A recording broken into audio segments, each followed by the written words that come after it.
Okay, welcome back to Hanger 51. Got Thanksgiving morning. It's only done 29 Hang on a second, let me kill my other show here. in 24 hours. At least that's what I thought. Okay, we're good.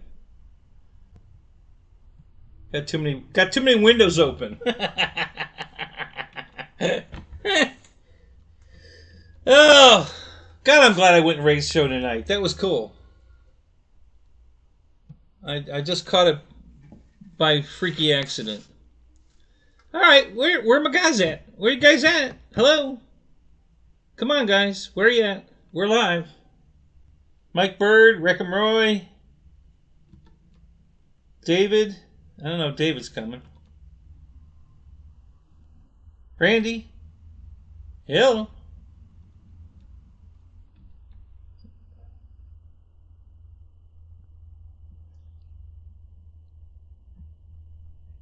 I don't know, guys. Where'd you go?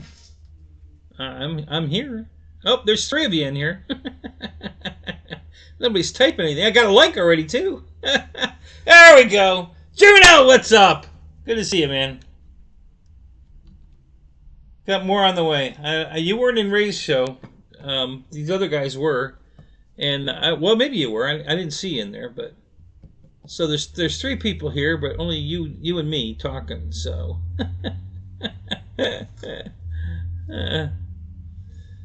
Oh my god, oh my god, oh my god. Oh, I'm gonna spend more money. It's a bad idea. Well, I'm gonna do it anyway. Hey, here are my O-rings. And I think this is the one I need. I think. I'm hoping it's gonna work. We'll give it a shot.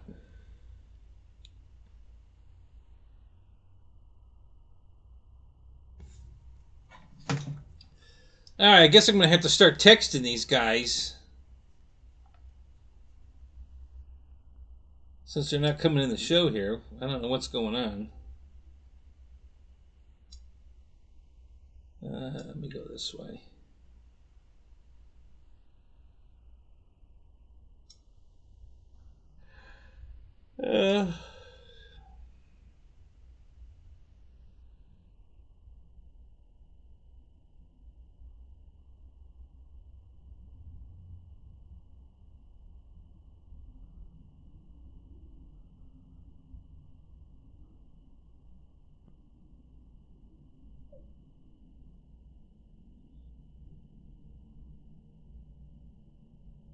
Okay, so I sent that to Roy. Let me find Mike Bird.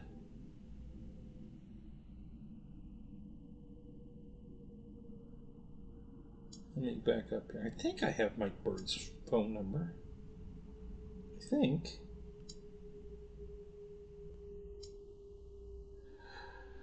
Let's be back up to the M's.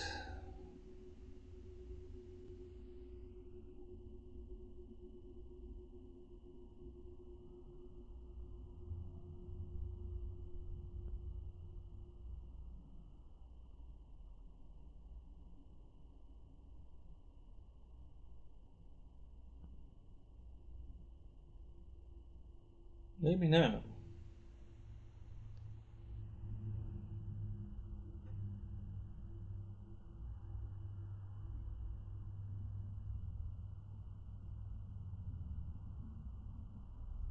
There's Roy. Did you get my text or did you? Because we lost Mike Bird. I don't know what happened to him. I'm gonna go send him a message on Facebook. See where the hell he went. I think he's on Facebook.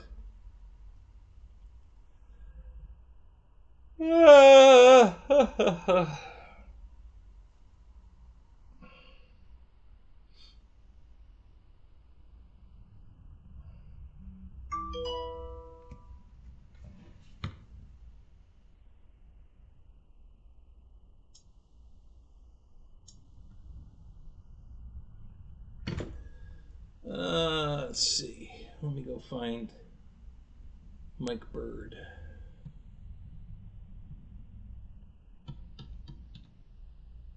Did you not get a notification, Roy, that I went live?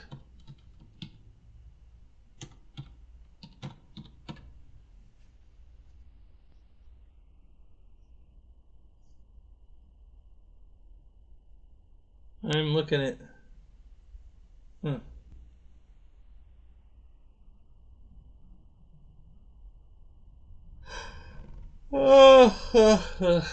I'm going to have to use his handle to find him. I don't see him.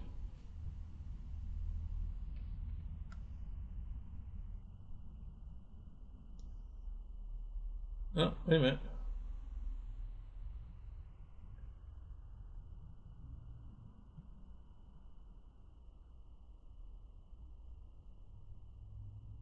I don't think that's Mike Bird. This is a different Mike Bird. Yeah, I don't think this is some kind of firefighter.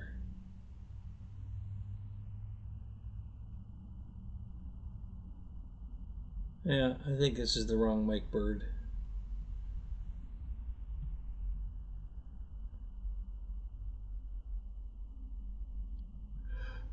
Oh God! I don't know why all of a sudden I'm yawning. I don't know what happened there.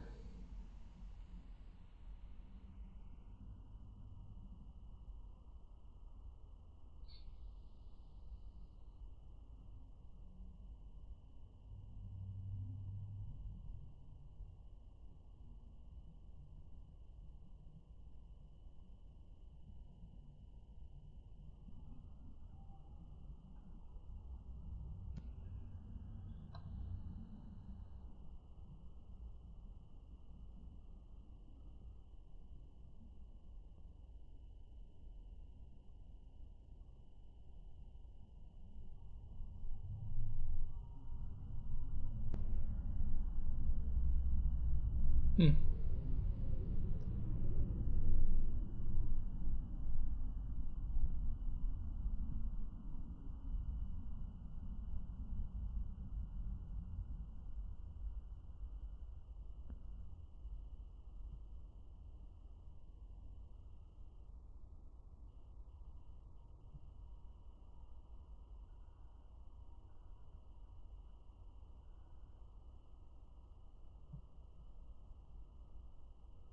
Okay, give me one more second here, guys. I'll be right there. I'm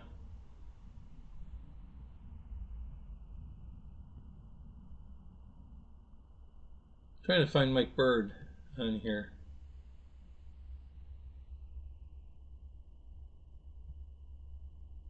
I guess I'm gonna have to go. All right. All right. Well, let me see if he found us.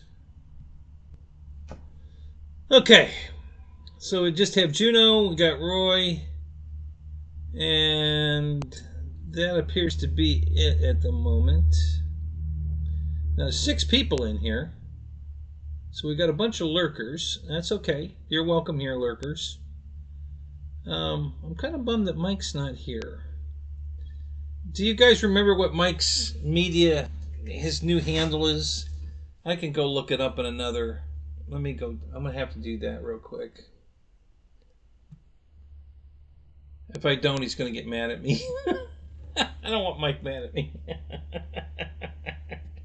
I really don't want Mike mad at me. Let me see if I can find him real quick. I'm going to go to one of my old shows, show from Saturday, and find his handle there so I can.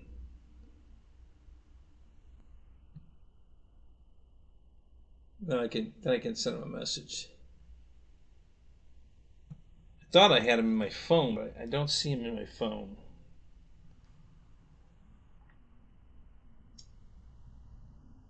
Let me look again here. Marv, Melody, Michael Bear.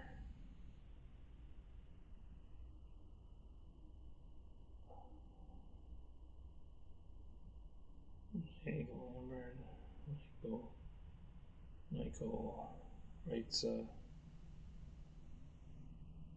we got Mike Keller, Mike And no, Mike Morgan, Mike Pickle. Mike SSI, Mike Work, Mike Morgan. No, no, he's not here. Alright, let me go look at.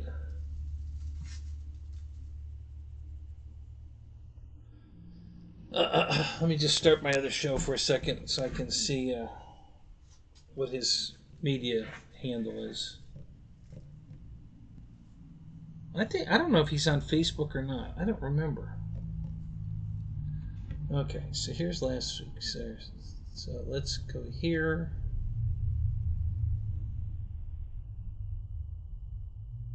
We'll go here.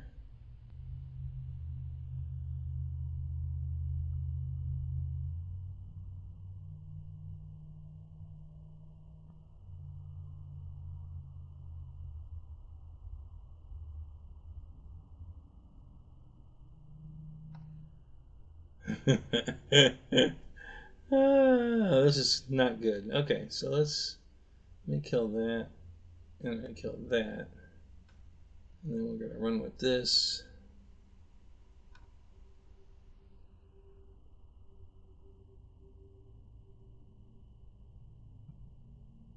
And make a cardboard lid. No poop. No poop. I think it still does a purge tower, but that's nothing. That's just to warm up the filament. So that when it goes over to print, it's if there's what's going on here? Glob or any kind of, it's going to get rid of that glob on the purge. How come it's not showing the chat? Hey, what's going on here? How come it's not showing my chat? Well, hang on a minute. Maybe Mike left me. I think Mike left a message. There it is. Okay, so bird.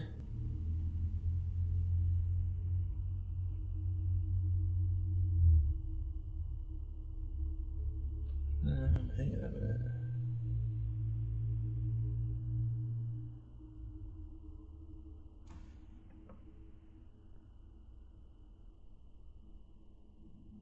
Birdie.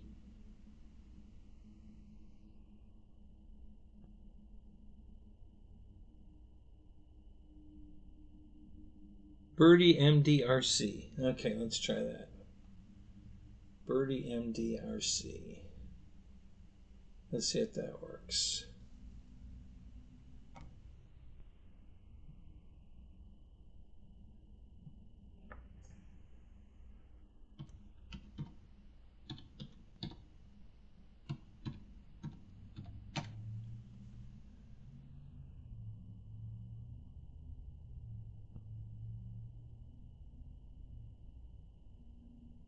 No, well, what the hell is this?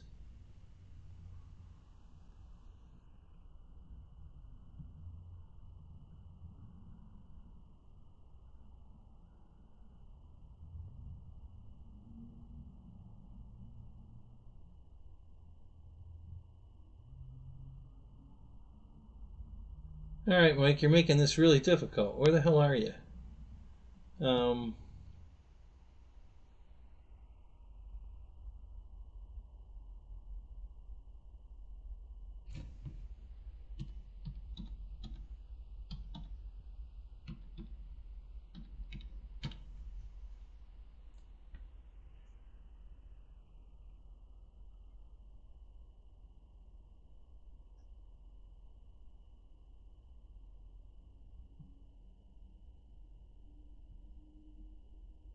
Okay. Well, I got to his YouTube channel. I'll leave him a message to see if it notifies him.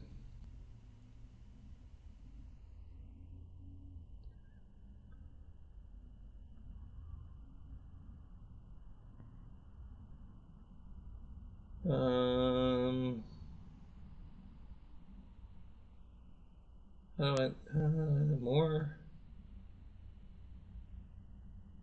Report users. No. How do I leave a message? Can I leave a message here?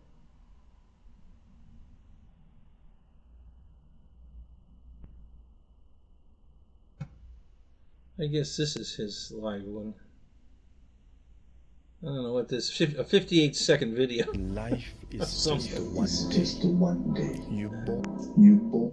Something silly as shit. No, that's not him. All right, I give up. I don't know how to do it. I don't know how to get him. So the hell with him. I don't know how to get to him. All right. So Victor, what's up? Good to see you, man. Let's see. All right, let me back up to the chat here and get caught up real quick, and then we'll get on with it here. Let's see. Hello. Oi, oi, oi, oi. I was watching Juan Brown. Oh, you were watching Juan Brown? Okay, good. I watch him too.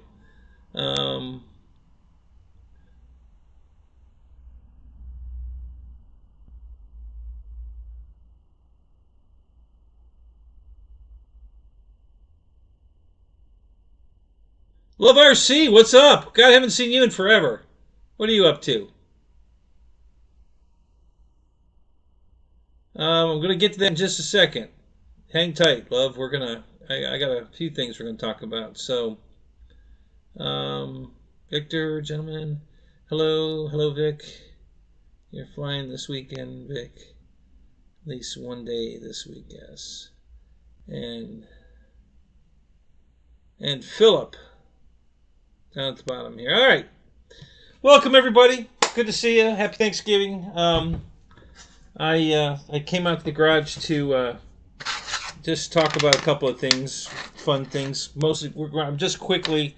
I had lost a mandrel on my tire machine to balance a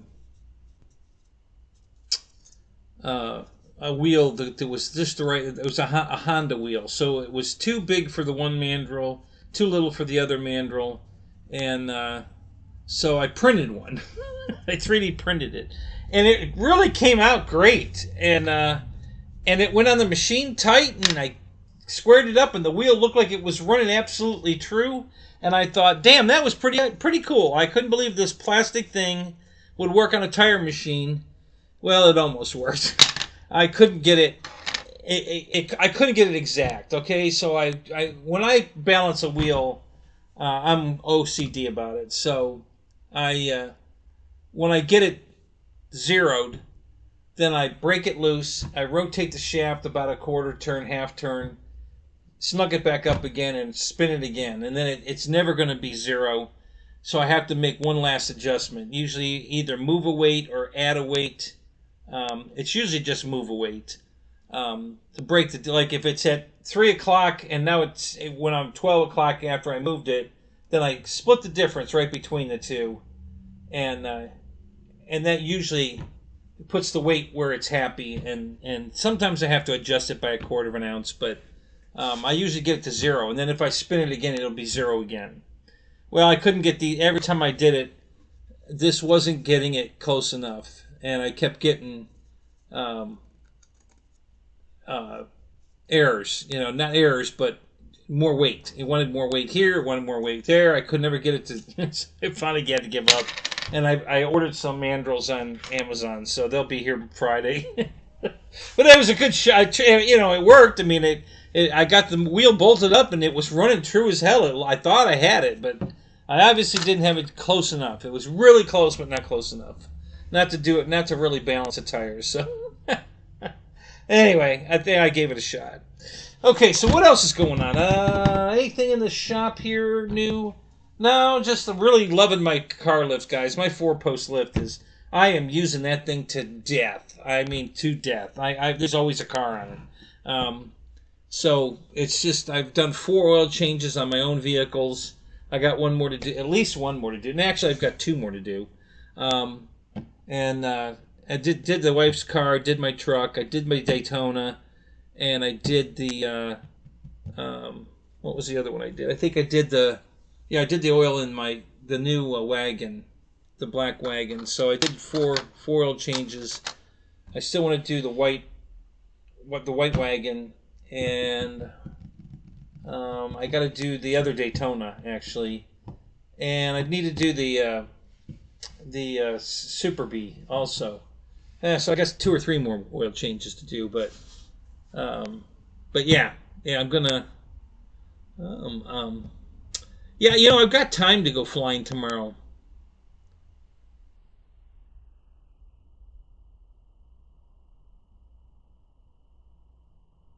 Yeah, love, just, you know, it's time to get a new wife. That's what I did. You know, you don't like the airplanes? Okay, goodbye.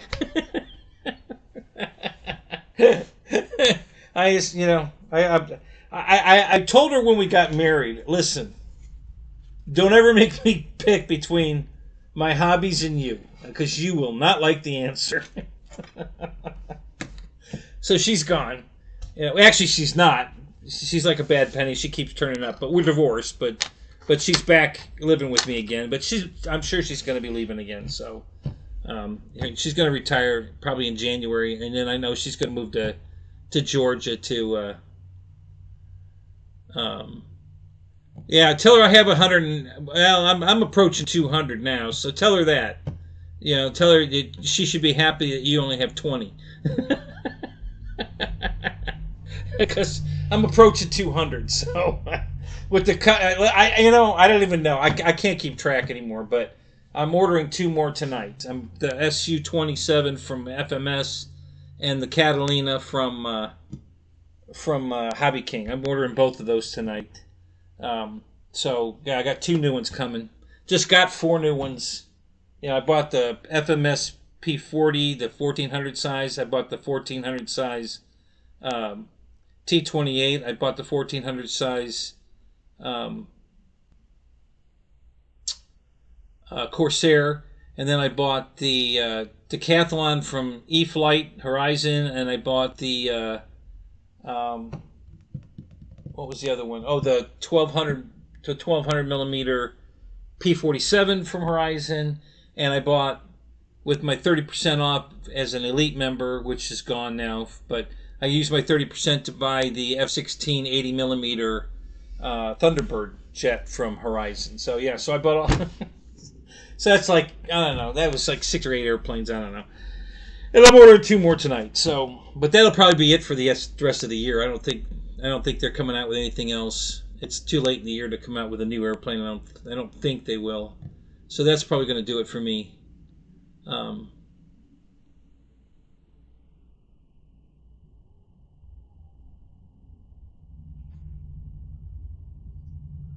Yeah, did you have you flown it yet, Philip? I have 2 of those. The F7F Tiger Cat, awesome airplane, awesome airplane. You'll love it. It flies amazing. Oh, so you have flown it? Yeah, it flies amazing. It's so damn heavy. I can't believe how good it flies.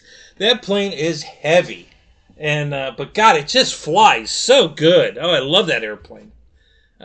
Yeah, so good for you though. I'm glad you got that one. That's one of the best. You know, that's one of FMS's best airplanes. Oh, the rivet detail's insane. You know, I don't know how many there are on that plane, but you know, I counted like one row, and there was like 70 rivets in one row on the wing, and on one half of a wing, and I was like, oh my God. So I was like, yeah, Roy's got one too. He's got the Tiger Cat also. So yeah, it's that plane's insane. Love that airplane. It really is a beautiful airplane. You know, and you probably didn't do this, but clear coat it. Go get yourself some Minwax water-based spray. It comes in a can. This is not the Minwax, but it's another brand that I don't like. So get the Minwax. But it's in a rattle can.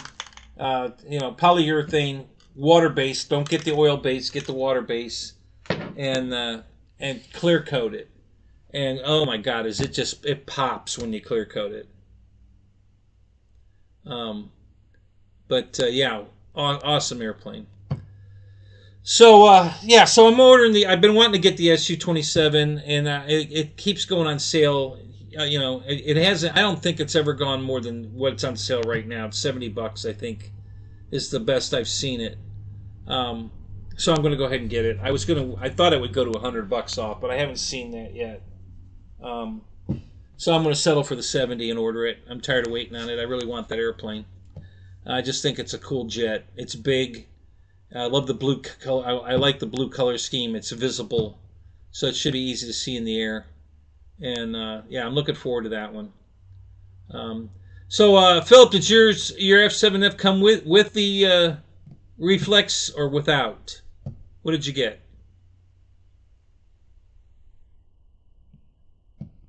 So I have one of each. I have one with reflex, one without. It flies better without. I'll be honest with you. I mean, it doesn't fly bad with at all, but it won't do an axle roll because the rudder's coupled to the ailerons, and so it's trying to kick the tail for you instead of letting the pilot do it himself. And so then it wags the tail when you do a roll. It wags the tail. Oh, good, you got yours without. Perfect. Yeah, it flies better without. You don't need that's one airplane for sure. It doesn't need it. I'm thinking about. I think my P40 needs it. I am not happy with the P40 at all from FMS. That thing flies horrible. I've flown it with a light battery. I've flown it with a heavy battery. I think my light battery might have been back too far. Might have been slightly on the tail heavy side. I got it. I flew it. Landed it fine. No damage. Everything's fine. But I just don't like the way it flies at all. So. Oh, does that have safe in it? The 8020. I'm not a Spectrum guy, so I don't know Spectrum stuff. I got out of Spectrum. Spectrum was not. That's not a good radio. Just to let you know. But anyway, a lot of people fly, but it's not a good radio. So yeah. Anyway, yeah, awesome airplane. Loved it. Loved the F7F. So I'm getting the SU-27. I wanted the PBY. I was going to get the PBY from Dynam. I thought their PBY looks good. Oh, it doesn't have good. All right, so you're not a safe flyer. Awesome, that's good. You got to get away from that crap. Too many people keep that fly with safe, and that's not the way to fly an airplane. You have the reflex in your Tiger Cat? Oh man, turn it off or get rid of it. It flies so much better without it. Oh my God, that plane is so damn stable, even in the wind. It's just too stable. It does not need a flight stabilizer in it at all. It just flies so good. It's an amazing flying airplane. Because of how heavy it is, the wind doesn't blow it around. Yeah, I mean, I've flown it in some pretty heavy wind, and it just flies like it does with the reflex. I mean, it doesn't make any difference at all. The reflex doesn't do a damn thing in that airplane other than ruin the roll rate, because it's, like I said, it's wagging the tail because it's kicking in the rudder with the aileron. So, I mean, it doesn't make it hard to fly or nothing. It flies fine. I haven't taken it out yet. I just fly it with it, right now. I'm still working on the other one, the one that crashed. The nacelles over here on the floor. Yeah, it's right there. I still have to put it back. I just haven't had time to put it together. I've got a couple of planes yet I haven't put together. I gotta work on the Husky that I just bought. I forgot about that one too. That's another one I bought. I haven't put that one together. And another Carbon ZT-28. I got the tail of that one right here. Here's the and the extra. So here's the extra. I've been painting that. There's the extra. I forgot about that one. And then here's the tail to the new Carbon Z. I'll put the stickers on. I haven't clear coated it yet. And then here's the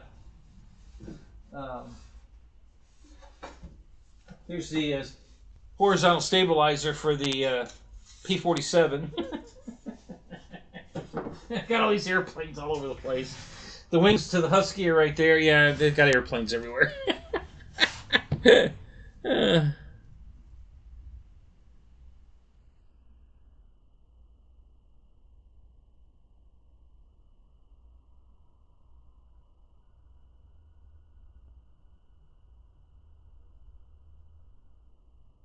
Oh, no kidding. Wow. Yeah, the guys, of course the guys that have the free wing one, or the Flight line. Is it a Flight line or a free one? Yeah, it's Flight line. You know, they swear by it, but you know they haven't flown the other one. And you know nobody wants to admit they made a mistake buying an airplane. I'll admit it. The P-40 sucks. Everybody told me what a great flying airplane it is, and you know, and I have to remember that you know I have 200 airplanes compared to their 20, and so I have a much broader vision of what's a good flying airplane, and the P-40 is not a good flying airplane. I think I can make it a good flying airplane, especially with a gyro in it, but as it is not a good flying airplane. T-28, great flying airplane. The Corsair, great flying airplane. Love those two from FMS.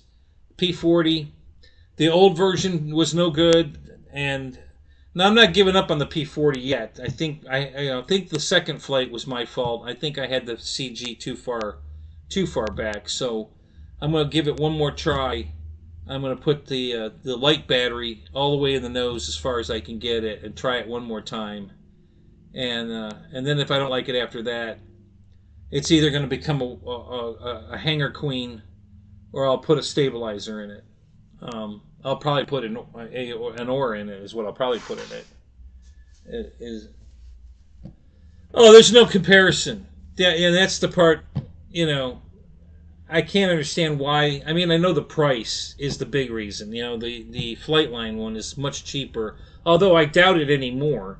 I'm sure the Flightline's gone up quite a bit in money, so I'm sure they're much closer. But back in the day, you know, the Flightline one was much cheaper than the FMS one, but it's a much.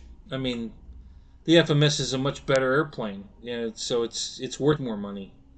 I don't think there's any comparison between the two, but. You know, to each his own. You know, it's yeah,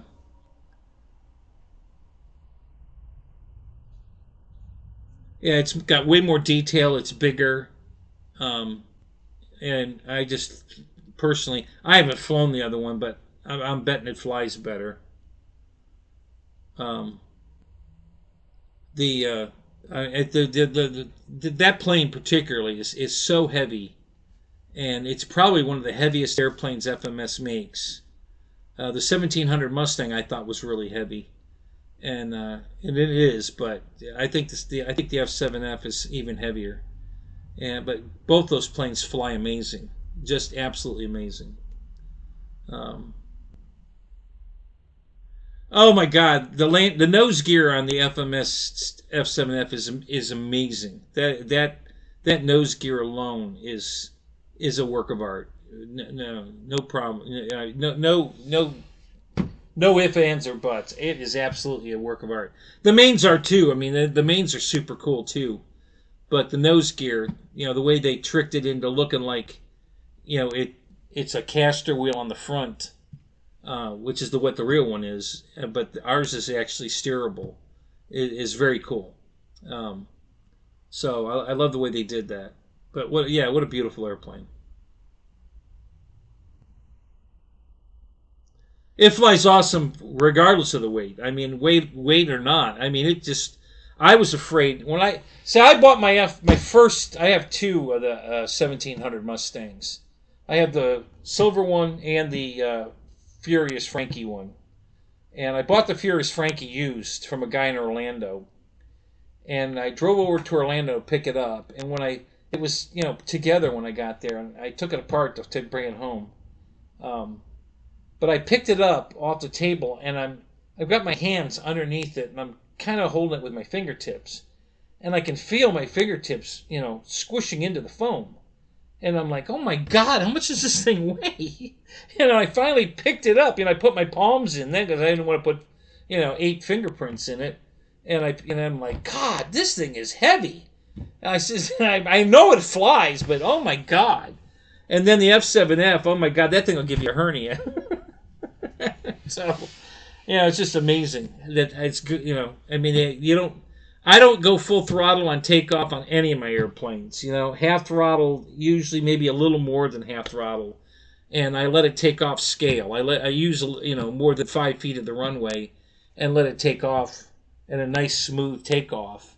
And it's just they take off so beautiful into the air, as heavy as they are. They just fly good. So Yeah. So anyway, so that's and then I bought the silver the Mustang, the 1700 Mustang new, and so I have both of those, and I've got a lot of FMS airplanes. I'll be honest with you, guys. Almost have the whole rack of airplanes. Everything they make. I don't have the Rangers. They're just Cessnas. I've got the Carbon Z Cessna. Once you have that, you don't really need another one. That plane's amazing. But I have everything. The Havlin Beaver, I've got that. The big Corsair, the 1700 Corsair is sitting right there. Like I said, I have the two Mustangs. I have. I don't have the new Avanti, and I was going to get that because it's on sale, but the SU-27 is a bigger sale, so I'm going to go with that. I'll wait on the Avanti.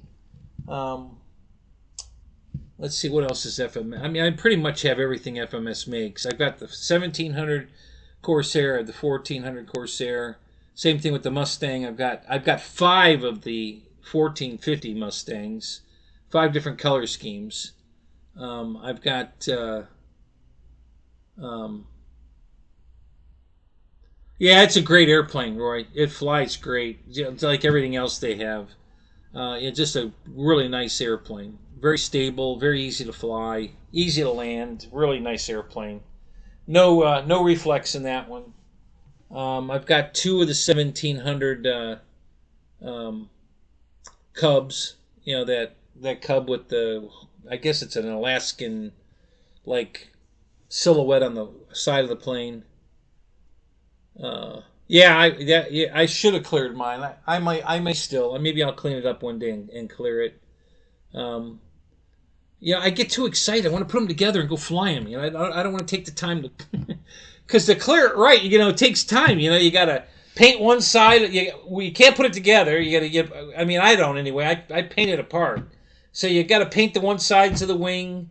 Wait for them to dry to flip them over, and then the one side of the rudder, the one side of the horizontal stab, and then you got to flip them over after they dry and paint the back side, and then the fuselage you got to kind of manipulate that around on the top and the bottom and the sides, and it usually takes me half a day to clear coat a plane, and I don't want to waste time painting it. I want to go fly it. Yeah, patience is a virtue for sure. But I have so many FMS airplanes because I just love that company. They make great stuff, very detailed. I got the A10 Warthog from FMS. I've got God, I could go on and on. I have so many FMS airplanes. I'm trying to think what else. I've got the small Avanti. That's sitting right there. No, that's not the FMS version.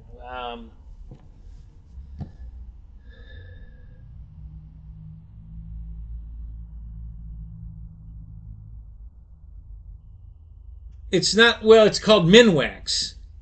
And how do you spell that, Roy? M-I-N-E, or no E, M-I-N, min, and wax. Minwax. It's it comes in a spray can like this, Philip, and it's and you got to watch. It says water base or oil base on it, and it's a clear coat you put over when you refinish wood, like furniture. That's what it's made for, to protect it. So it's a clear coat you put over it to protect it. Well, that's it, Minwax. And somebody came up with the idea of putting this on foam airplanes, and it was a great idea, a great find. It sprays on. This does not spray on very good. It's kind of, it's just not very good. This Varathane brand, polyurethane. Yeah, not a good brand. I went to Home Depot, or it might have been Lowe's. I forget which one. That used to get my Minwax there, and they changed brands. They're carrying this now instead of Minwax. And of course, they might have got enough complaints with this stuff to get back to Minwax, because this shit's no good. I don't like it. Yeah, it's actually a varnish. It's, you know, the Minwax. You know, it's like Kleenex. Everybody Kleenex is a brand name. Vice grips. It's not the name of the tool. They're called water pump pliers, but everybody calls them vice grips.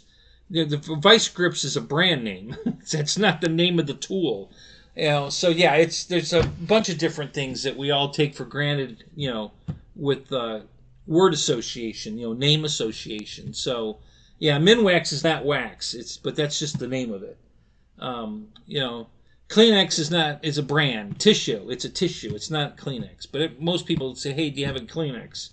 You know, same thing with vice grips. Hey, you got a pair of vice grips? Yeah, which ones you want? You want the pliers? You want the the vice grips makes a bunch of different tools. You know, and it's a brand name. That's not the actual name of the tool. So, you know, it's very common. We do that all the time in many different things.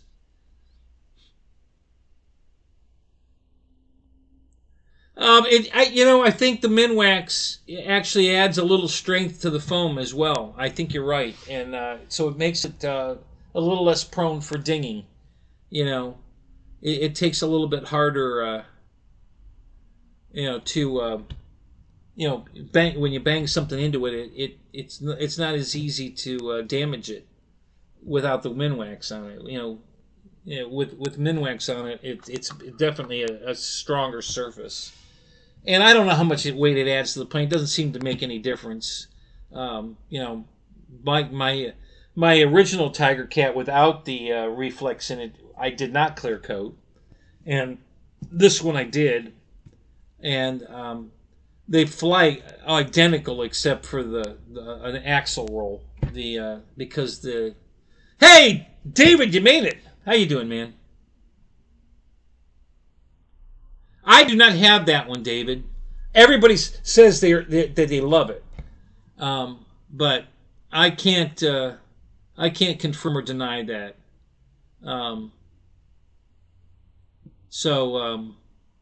Can't decide between that or the Flightline 1.6 Spitfire. Okay, so I do have that one. That's a you were the one of you were one of the ones who told me that the P-40 was a great flying airplane, the FMS P-40. Man, I disagree. I do not think that's a good flying airplane. I'm sorry, but and everybody told me the Flightline 1.6 Spitfire was going to be the best flying airplane ever. It's a good flying airplane. I do like that plane, but it's not the best flying. I've got way better flying airplanes. So, I'll make the comparison. The jet you flew of mine versus your P-40. Which one flies better? Oh, I have to use a Spectrum radio. That's the ticket. Oh, okay, maybe that's what. Maybe that's what I need to do. Yeah, I'll have to try that. No, I'm gonna put I'm gonna put a stabilizer in it. It probably flies great with I had an airplane, a Dynam airplane. It was a Focke-Wulf 190, and I didn't care much for the way that one flew. It was I loved the look of it, and I did a little painting on it to make it even cooler. And then I wasn't happy with the way it flew, so I traded it to a friend of mine. And he put a stabilizer in it and brought it out to the field and had me fly it for him because he wanted me to. And it was like a whole new airplane. I want it back. He said, "Oh no!" I said, "Oh yeah, I want it back. This is awesome. I want it back." I didn't get it back, but yeah. After after he put the stabilizer in it, it was awesome. So, but the 1.6 Spitfire, I love that airplane. It's a nice airplane. I don't like the color scheme on it. I didn't put the decals or anything on mine. I just went and flew it to see if I like the way it flies. And I like it, but it's not the best flying airplane. But it flies nice. I don't like the P-40 at all right now. I've flown it twice now, and it's just it's a handful. But I don't have a stabilizer in it.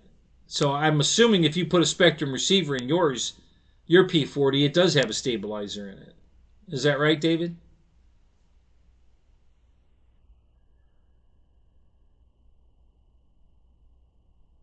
Yeah, I agree, Roy. I think I haven't found a bad P-47 yet. I have a bunch of P-47s, and they all fly great. Yeah, so I'm sure, it's amazing how a stabilizer can turn a bad flying airplane into a good flying airplane. And I mean that. I really bat like the P-40 is almost unflyable without the stabilizer, and I'll bet it's rock solid and awesome with. And that was the experience. Well, I wouldn't say my Focke-Wulf wasn't unflyable, but I didn't like the way it flew. That's why I traded it to him, because I just didn't care for it that much. I love the look of it, but I just didn't care the way it flew. And then after he put the stabilizer in it, that woke me up. I'm like, okay, before I give up on the airplanes anymore, I'm going to put a stabilizer in it first and see if I don't like it then. So, yeah, I agree. Especially after that. Ever since then, at first I didn't think so. I thought, no plane needs a stabilizer, but I have definitely changed my mind since the Focke-Wulf 190 incident. And some planes I think absolutely have to have a stabilizer, and other planes like the F-7F, the Tiger Cat, absolutely does not need a stabilizer. That plane is rock solid without a stabilizer. It doesn't need it. Yeah, there's just that is a stupid easy airplane to fly. Fly, land, everything. It's just a great flying airplane. So yeah. So anyway, I like the looks of it. The P-40. It's not as pretty as my LX model P-40 is awesome. That's a beautiful P-40 and a beautiful flying plane. And that's the one I won the best scale flight at Bigfoot, was with my LX model P-40. That's the 2,000 millimeter one, and just a beautiful airplane. I am unstabilizer. Is that your superhero name, Unstabilizer?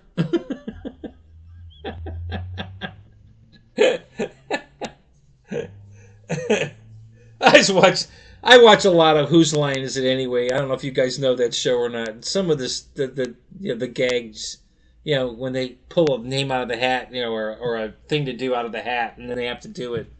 It's just freaking hilarious. So one of them was a bad name for a superhero.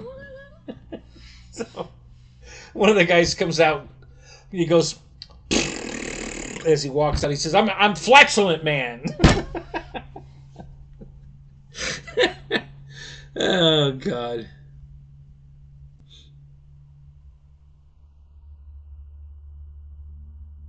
Yeah, well, I agree. It's a little underpowered for vertical for sure. It'll do better. Put a smaller battery in it. You'll have less flight time, but it'll go vertical, and that's that particular airplane. It's a trade-off. Same thing with the big Mustang, and probably the FMS P-40. If you put a smaller battery in it, not that it won't go vertical, but it just a lighter load makes it go vertical easier, and that was one of the things I did to show off. Everybody was complaining that the FMS 1700 Mustang won't go vertical. It says, okay, you got to put the prop mod to it first. Okay, you got to put the zip ties under the propeller, to increase the pitch. I said, so do that, and then, don't fly it with a 6,000 pack. Fly it with a 5,000 or a 4,500. And it'll go vertical to the stars, and it does. I mean, it's awesome. I did a video on that, and it made a lot of people take notice. I've got a lot of feedback on that. That, oh my God, I can't believe the difference. It's like a whole new airplane. I said, yep, I know. It's so another one that does that. The RV8 from Flex Innovations. It comes with a big prop like this. It's actually I think an inch longer than this one. This is the prop off the Carbon ZT28. This prop on the RV8 makes it go vertical to the stars. It is so much more pull with this prop on it than with the one it comes with. I mean, way more pull. It goes vertical and just keeps going. It doesn't slow down. It just keeps going until you shut it off. It's just going to keep going. And what a difference that made. So I was really, I just wanted to try it. I wasn't happy with the vertical on the RV8. I didn't hate it. It goes vertical, but I wanted to see how it would do with a different prop, and this was really close in size. I thought, well, let's try it. Oh my god, I love it. It just absolutely woke that thing right up.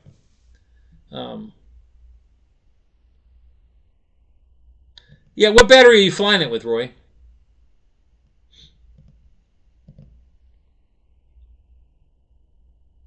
Gotta hit the sack. All right. All right, David. We'll see you later. Happy Thanksgiving, man. We'll see you later.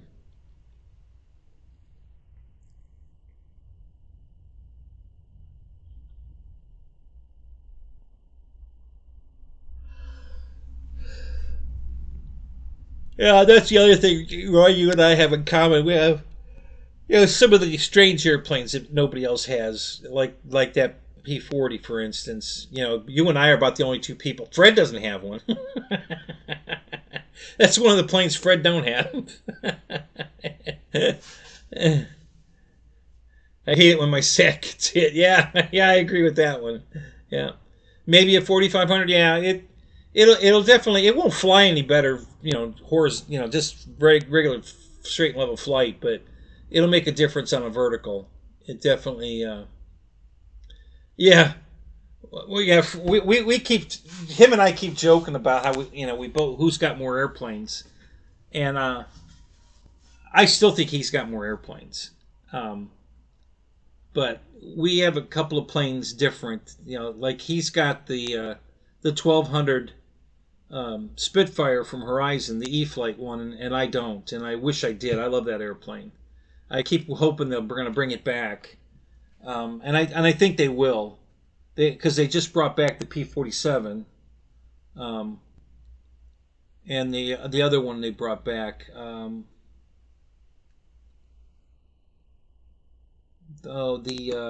which one was it? God, I can't remember the name of that company. Something Zone. They bought that company. I don't think it was Hobby Zone. Was it Hobby Zone? No, I think it was the I got an idea. Let me try this. This might work. Although I think I killed it already. Maybe not.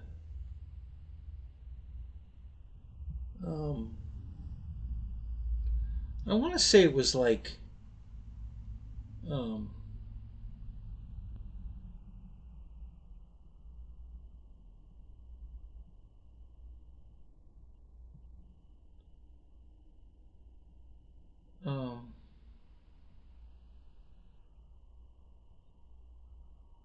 oh, that's another one from LX Models too. The 1600 Corsair.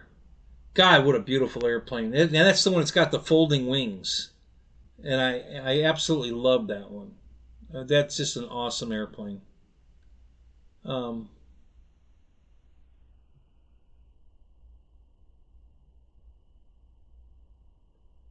um, that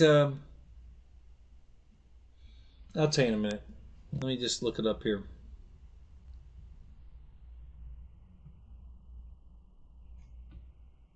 Well, actually, I didn't have to do that. Let's just go here. Video search.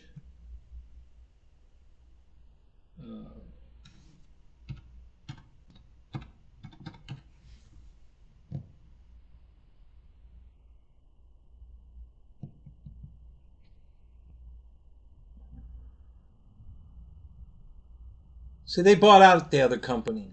They made really great airplanes. And I'll tell you in a second. Fly Zone, that's it. Fly Zone. Okay, so they, Horizon bought Fly Zone, and then they ran their planes for a little while and then discontinued them. Well, they just brought back the 1510 millimeter de Havilland Beaver. I think they released it last year at Christmas. And they didn't bring back the orange and black one that I have. They brought back the silver and red. And they're selling it under E-Flite now, but it's that was a Fly Zone airplane. So they keep, they discontinued planes and now they're bringing them back. Of course, now they come back as a smart airplane. They discontinued the 70 millimeter F-16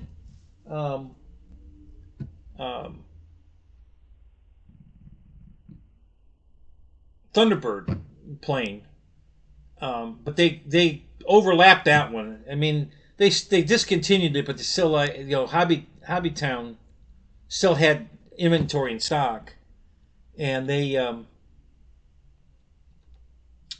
they re-released it as a smart technology, and raised the price.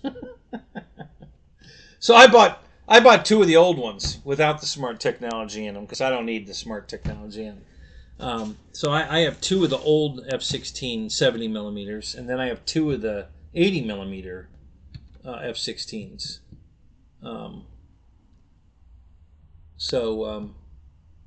But yeah, so that's one plane that Fred likes to rub in my face that he has the Spitfire, the 5-blade Spitfire from Horizon, the E-Flite, and I don't have that one.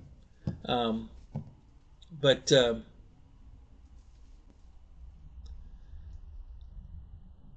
he has put photos up. I think if you go to his YouTube channel and go to the posts section, he has pictures of the storage units with the doors open, and you see all the airplanes inside. He's paying for 2 storage units every month for years, to store all these airplanes. Ugh. I could never do that. That's just, if I have to put it in storage for more than a year, I don't need it. It's plain and simple. No, a buddy of mine's even worse than that. He says if you don't pick it up in a year, you don't need it. Okay, well, that's not true. I've got airplanes I haven't flown in over a year. That doesn't mean I want to get rid of them. But I don't have any airplanes that are worth putting in storage if I have to pay to store them. Just, I'll sell them and if it's something I could replace, I just sell it and then replace it later if I ever want to get it back. But I would never pay to store my airplanes. Same thing with cars. That's why I've got all these cars on the property and all these airplanes, and that's why I built this big ass building, because I wasn't going to pay. The building's already paid for itself. I mean, easily 10 times over with just what I would have paid in storage for all these cars and all the airplanes, like Fred's. I would already. In 3 years, which I think this building's going on 3 years now, I would have already paid that much in storage to pay for this building. So it's a no-brainer.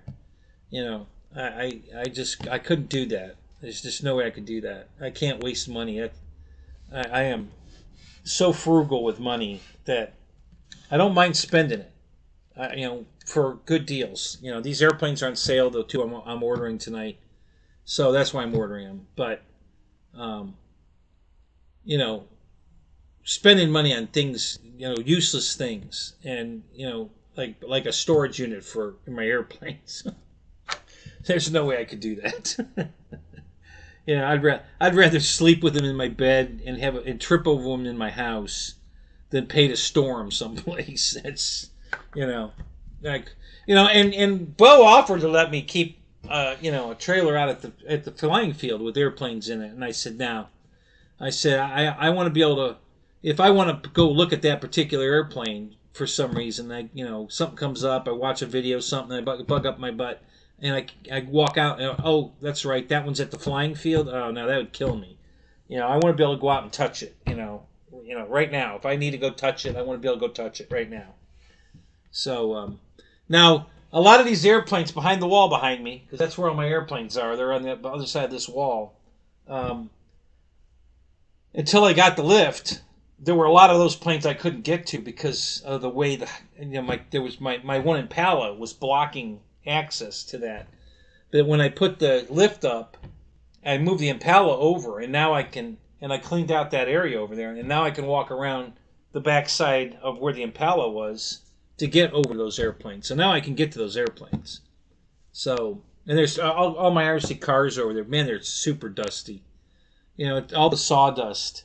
You know, with all the wood I cut for building all these, you know, the 4x4s, the 2x4s, the sheets of plywood for the flooring, all that just created so much, you know, sawdust, and it's just covered all my airplanes and my cars over there.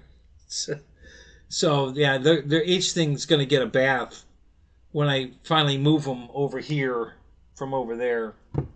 They're going to get wiped down real good before they come in here after I get this done. Been so busy with cars right now, you know, between my own and fixing friends' cars, that I haven't had a chance to do anything but fix cars. I've been using the lift every day, you know, for 3 weeks now, for more than 3 weeks. Just every day there's a car on the lift. There isn't one on it right now, only because there's one to go on it, but I'm not touching another car right now until after Thanksgiving.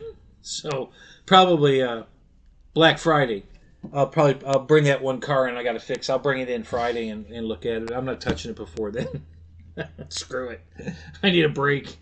So, but yeah, it's just it's just been a lifesaver to have that lift. I can't believe how much I use it. It's crazy how much I use it. It's so cool to have it. So yeah, I did an oil change on my truck, on the Daytona, on my Impala. That was the other one I did, and Deb's car, her Cadillac, and I can't remember. I know I haven't done the one. I know I haven't done the white Buick. I can't remember. I think I did the black Buick. I think I did an oil change in that. I think. I'm not positive. I have to go check it and see. Can't remember now. Yeah. But I definitely did the Impala, and I did the Daytona I drive every day. Almost every day. And I did the truck. Yeah, so, and then I put O2 sensors on the Honda. I put an air conditioning clutch, you know, the compressor clutch on the Honda. I redid the whole, my friend's Impala. That's the one that came back. He broke he had taken it to 2 other shops at different times, and both shops broke the main accessory pulley, the accessory mount that bolts to the front of the motor, and it holds the alternator on top, the power steering in the middle, and the AC compressor on the bottom. And they broke it because they didn't put the compressor has a mount in the back. You bolt it to the front, but you have to put the mount in the back, and they didn't put the mount in the back, and so that big heavy compressor puts so much stress on the front mount that it breaks it. So they broke it twice. 2 different shops. Each shop broke it once. So this is the third compressor mount that's been on the car, and I put it on right because I had an extra compressor mount for the back. So I put that on his car, redid the power, and then the power steering was still leaking. I put a new O-ring on it.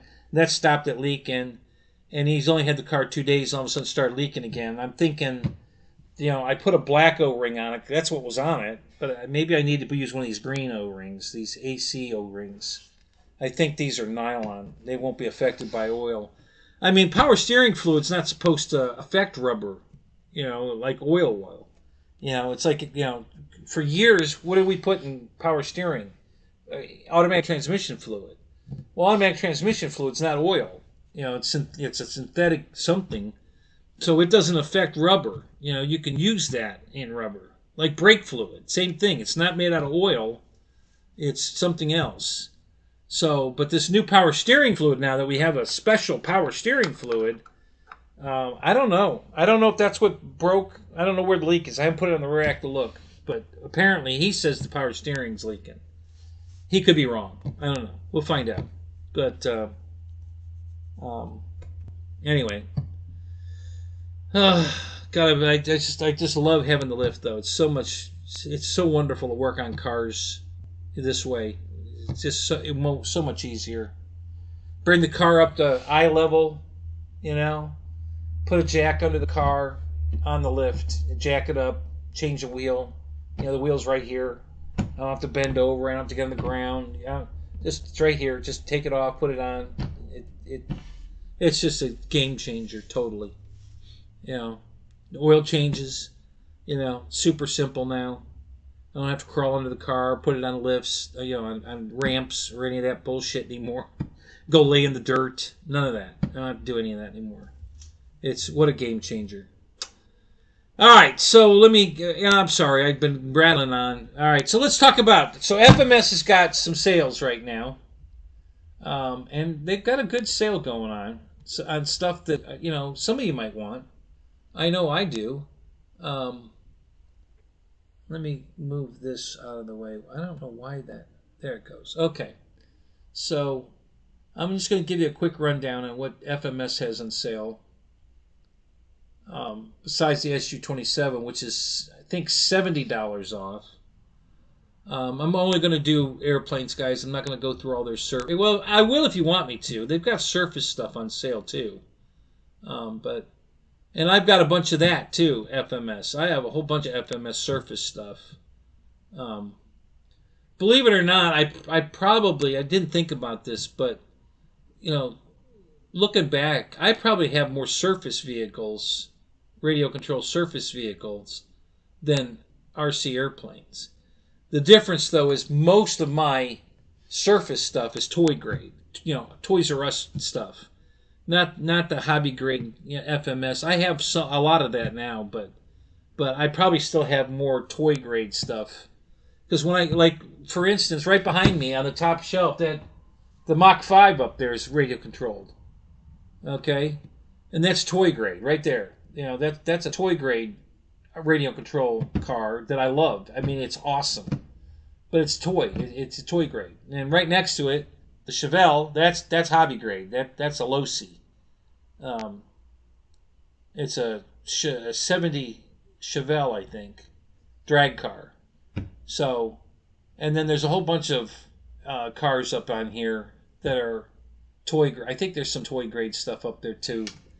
And then there's a Arma FMS. The FMS right there. That's at Pathfinder behind the C. Okay, and then right next to it, you can barely see the nose of it. Right there is the Arma 24th scale Jeep. And then the giant, well, it's behind the chair here, but I've got the giant FMS Jeep there. And then over there on the rack that you can't see because I don't have the camera pointed that way, I've got the small Jeep over there. Got my RC-10 over there. So yeah, I've got toy grade and hobby grade of both. But I bought a lot of toy grade stuff. I used to go to Toys R Us or the Walmart. The first place I go when I go to Walmart, I don't care what I'm there for. Dog food, regular food, plumbing, whatever I'm in the Walmart for, I go to the toy department first. I don't care what I went there for. I got to walk to the toy department first. I got to see what they got in RC. Because that's where I bought that giant Daytona that matches my real car now, and so I always have to go look there, and then I go get whatever I went there for. I always go to the toy department first. Okay, so they've got the 90mm Avanti, which I guess has thrust vectoring. I'm gonna have to go watch a video on that later. It's normally $5.99. It's on sale for $4.99, so that's $100 off. So that's a good deal.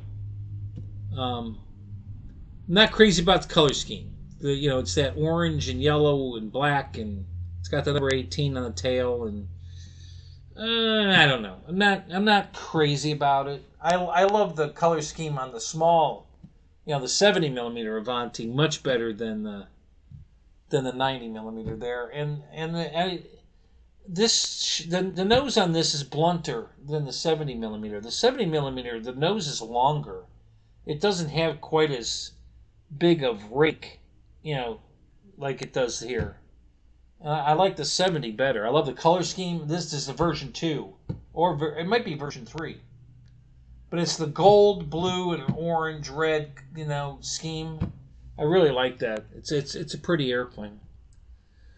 Okay, what else do they have on sale? They have the Super Scorpion, and they used to come in orange, but now they've got a military camo scheme, and it looks a lot like a fighter jet from. I don't know if it's a Russian fighter that looks like that, or maybe a European. Maybe it kind of looks like the Eurofighter sort, but it's twin tails, so. I don't know. It looks good though. I like the Scorpion in the. I never liked it when it was red or orange. It just didn't do anything for me. But the camo scheme I think makes it looks better. So I like that. $579. Now it's $459. So that's $120 off. So that's a good deal. The Avanti's $100 off. And the Scorpion's $120 off. Went from $579 to $459. So that's a great deal. I think the ASW-17 glider is what is that? $60 off? 70? No, I think it's $80 off. $329 to $249. So it's a $20. Yeah, so that's $80 off. And then the one I'm buying, the SU-27, that's normally $669. It's on sale for $599, so that's $70 off. And then the rest of the deals aren't that great. Oh, they still have the version 3 Avanti. It's on sale actually right now. The one I have. It's normally $339, on sale for $289. The 1700. Corsair is on sale, normally $599. It's on sale for $560. It's only $30 off. They've had a better sale than that on that one, so I wouldn't buy that right now. I'd wait. They've definitely had that on a better sale than that. $50 off on the twin 70 A10. Normally $669, on sale for $619. The 1500. That's $50 also off. $469 to $419, and then the Kingfisher's on sale. That one's $40 off. The T-28's on sale again. Oh, this is the 800 millimeter, the little one. Normally $159, $149, $10 off. Not a big deal. The Giant Beaver, the 200 or the 2000 millimeter Beaver's on sale. Normally $469. On sale $439, so that's $30 off. And then the F-86, the 80 millimeter F-86 is on sale from $499 to $459.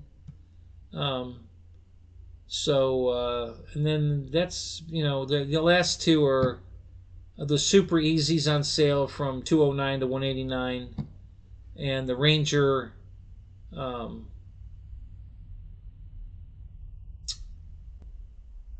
It just says it's $189, but I think that's the ready to fly, and you can pick a free gift with that.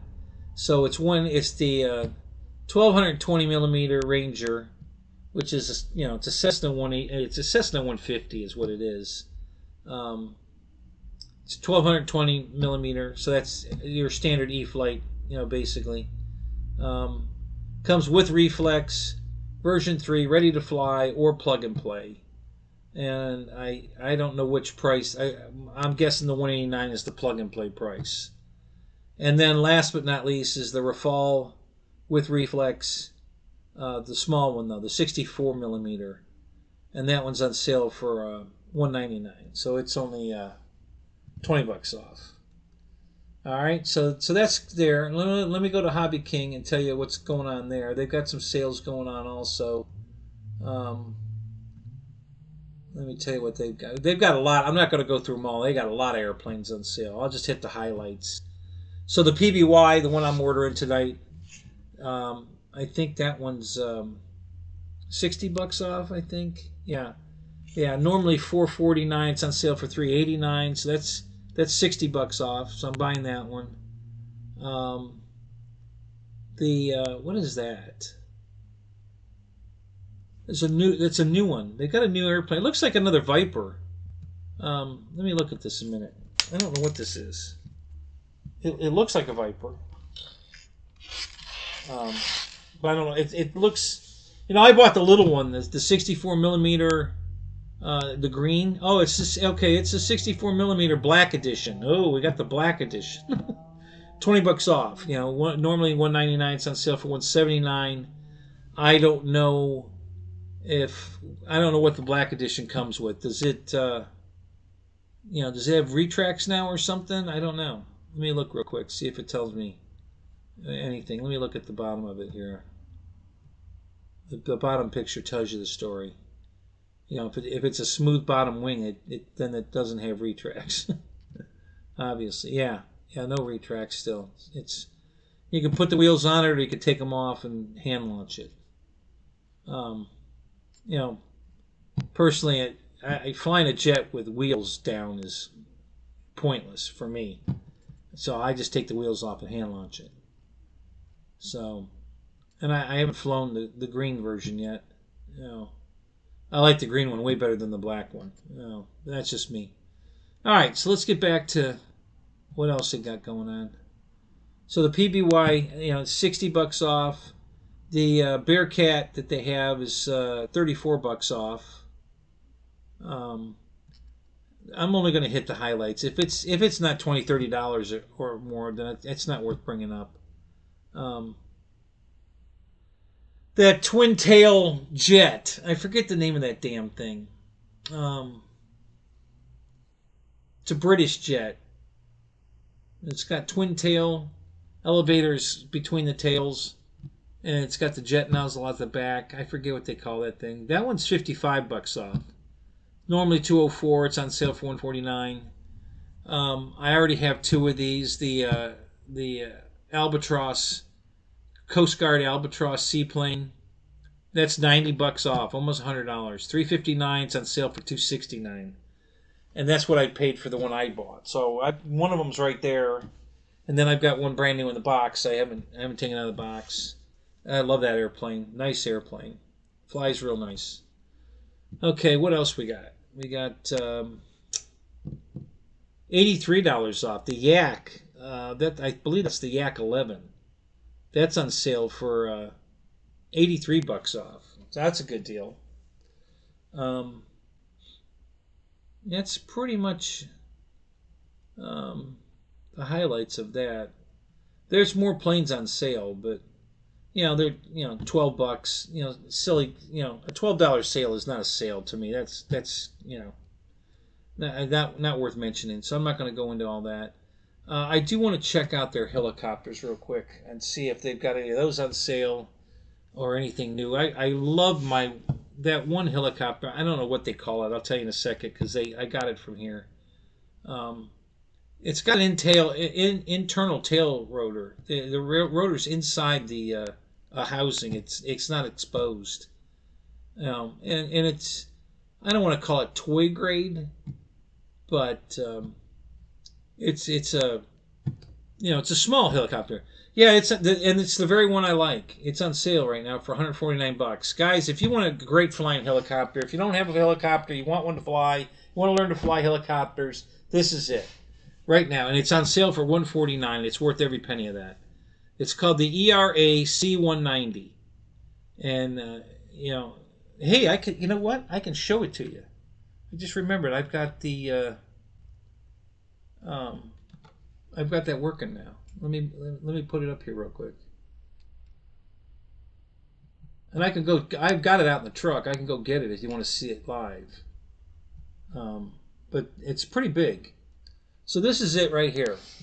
So the tail rotor's enclosed inside that housing in the back. It's got lights all over it. On the horizontal stab back here on the tail boom, there's a red light on one side, a green one on the other. There's, I think, a red beacon on the top of the tail in the back right here. And then there's, I think there's a white light on the front, right in the nose. There's a white light. 5 blades. Awesome flyer. It's got the, what do they call that?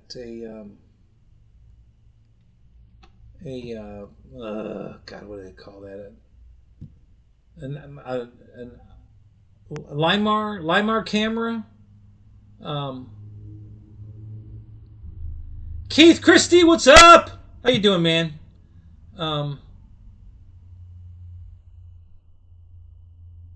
You're getting rid of your Surface crap? No, I like my Surface stuff. I don't play with it that much, but it's fun to have. I go out to the flying field, and it's fun to play with one of the. Between flights, I always have a bunch of Surface stuff. Tank. I have a tank in the truck or in the trailer all the time, and a couple of different RC cars, and it gives me something to do while I'm resting my back, sitting in a chair. I'll drive one of those around. So I don't play with them. Uh-oh. I think I accidentally took Keith Christie's wrench away. Hang on a minute. Yeah, I don't know why I did that. Oh, no, I didn't. What, Oh, I guess I didn't do anything. Okay, we're good. I thought I did something wrong there. Yeah, I like my Surface stuff, but I only buy the cheap stuff. I won't spend more than... I don't think I've gone over $300 on any Surface vehicle, and I don't think I ever will. I usually get them in the $199 range, $185, something. I wait till they go on sale, and I don't care if it's brushed or brushless. Yes, the brushless is faster. I don't care. Listen, it goes about 30 miles an hour, and that's plenty fast enough. Any faster than that, and you're going to break it. If you run it into something, you're going to break it. I don't want to spend money fixing a Surface vehicle. I don't need no stinking wrench. So that's my feeling on that. I'm not gonna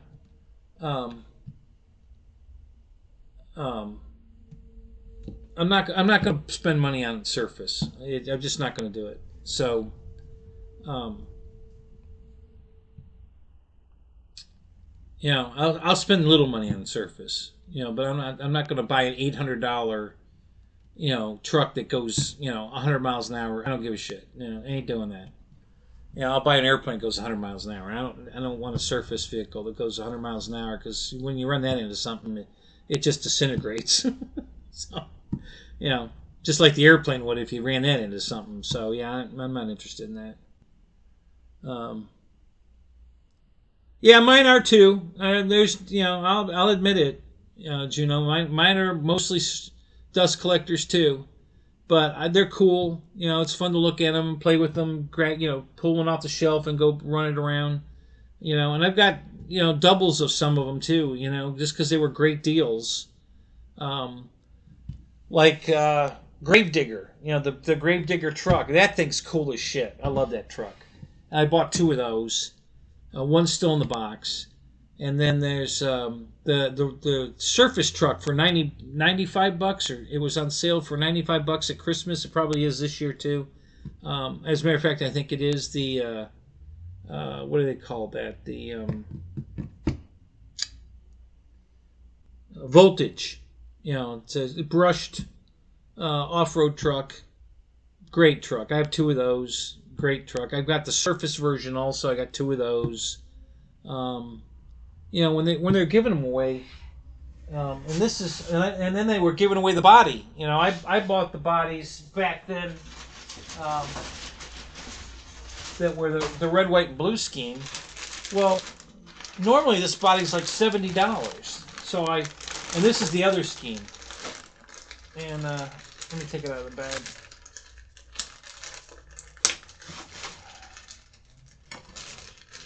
Oh, the bag's sealed.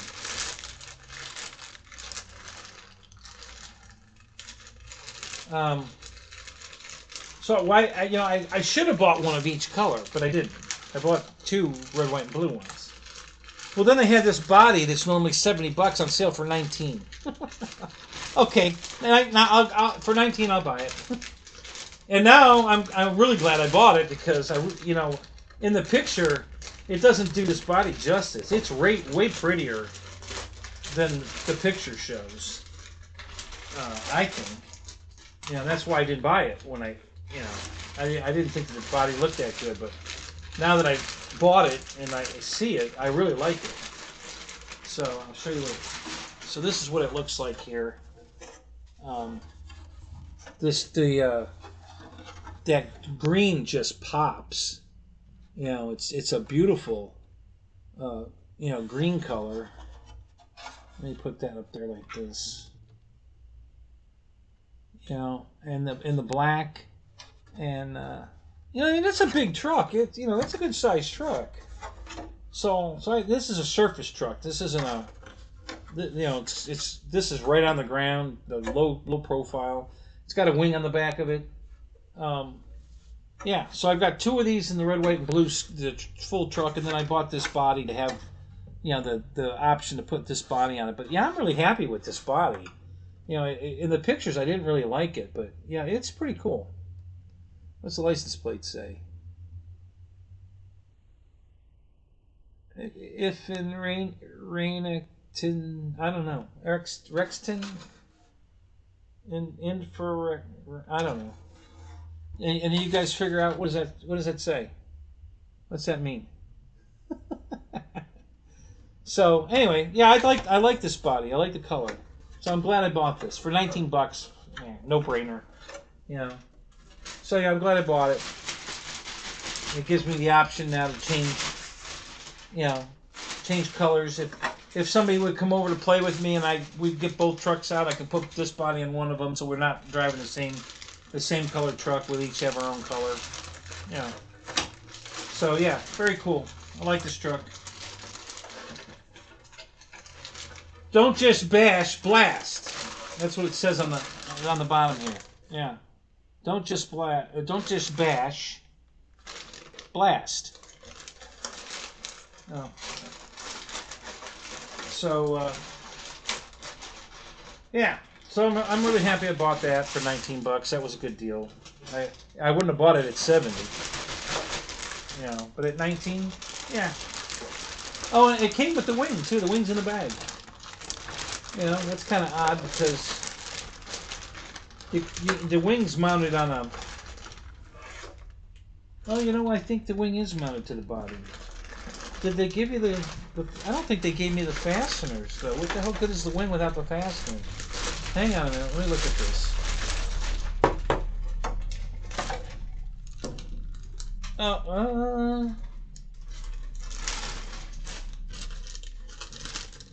Okay. Yeah, there's O-rings and 2 screws. Okay, so they did give you the mounts. Okay, good. Yeah, so it's got this clear wing that goes on the back of it. Yeah, pretty cool. So these are probably on. I know the voltage truck. I know the voltage truck is on sale. I already saw it. It's under $100 again. Great fun for $100, guys. Great fun. Hard to beat that. $100. Yeah. Comes with everything. Comes with your battery pack, charger. It's a slow charger, but comes with everything. Radio. It's ready to run. You get your radio, the truck, the battery pack, and a charger. $100. I mean, how can you go wrong? I mean, it's the no-brainer. So, and that's an off-road truck, so you can run it in the grass. And this is an on-road truck. You can't run that one in the grass. Just had the FMS ad. They are running a pretty cool ad. I got to tell you, I don't really hate it when that ad, comes up, and if I can't skip it, it was skippable, right? You were able to skip it. You know, it should be skippable. I mean, I have the control over a little bit of it. You know, I can make it skippable. Um, so it should have been skippable. So you know you only have to watch it for like 5 seconds, and then you can kick it away. Um,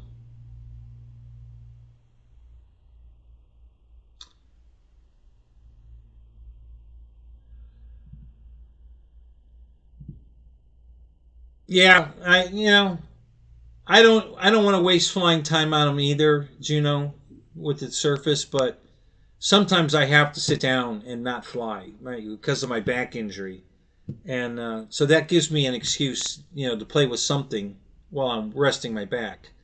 So, but I'll be honest, the last couple times I've been out to the field, I never touched the trucks. They were in the truck, but I didn't get them out. I just sat in my chair, relaxed, and then flew again. So, okay, good. Yeah, you skipped it. Good. All right. Yeah, they better be skippable. I don't even want them in the show, but I don't have a choice anymore.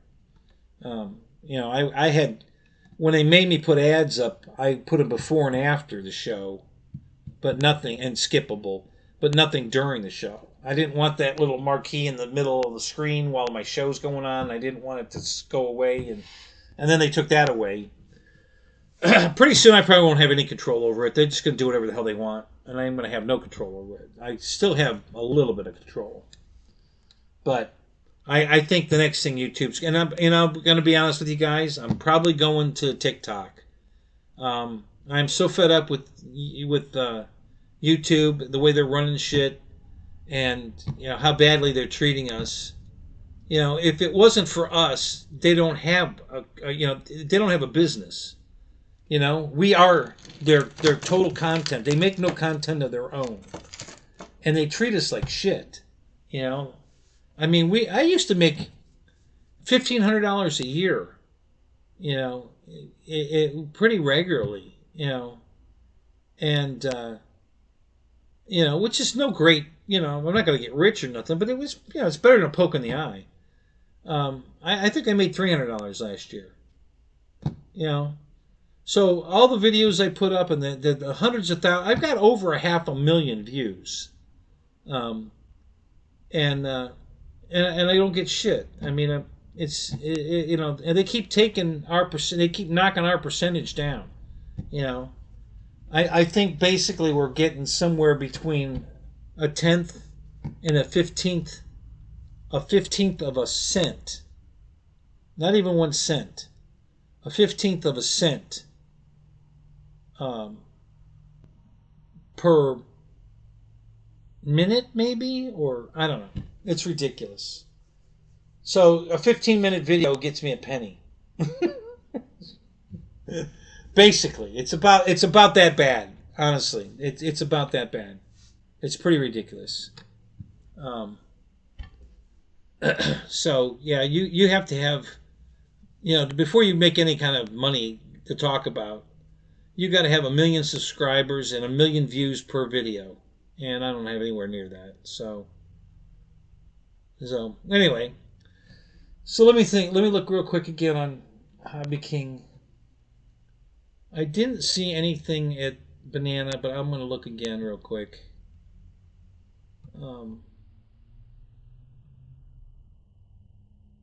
But that helicopter at 149, if you guys want a great flying helicopter, the LiDAR camera, what it does, it's just pretty cool. It's pointed straight down, coming out of the belly of the helicopter. And it's looking at the ground. And it can reference, it's not quite GPS station keeping, but it's close. It notices if the helicopter goes forward like 2 feet, it knows it's moved forward, not exactly 2 feet, but it'll kind of try to back it back up. It tries to get it back to where it was because the camera looking straight down knows that the thing is moving around, and it counteracts that movement. It just makes it a little more stable than without the LiDAR camera, and I think it's awesome. These things are so easy to fly. So I highly recommend these helicopters. You want to get the helicopters cheap. And I love this one. This is one of my favorites. Actually, it is my favorite. Um, there's one other one. I have the Coast Guard version too of the MD 500, and I'm sure they have that here. Let me find it. I don't know if it's on sale or not, but they have the military version of it here. Here it is. Yeah, it's not on sale. It's only 162. Does not have the LiDAR camera though. Um,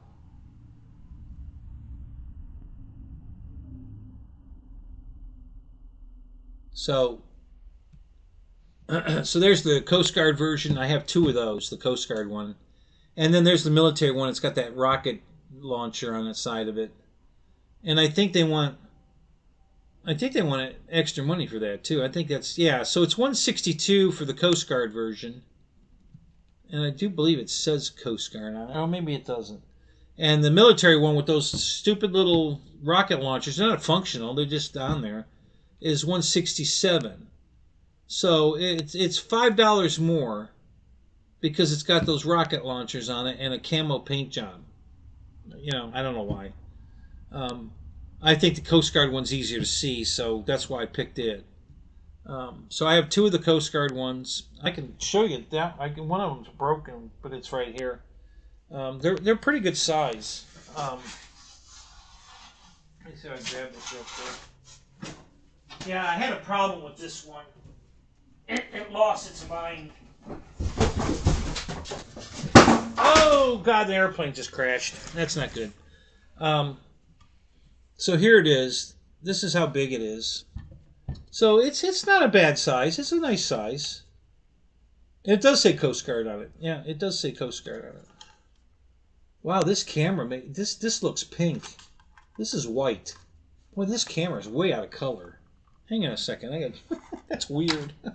Let me check something right here for a second, because that looks weird.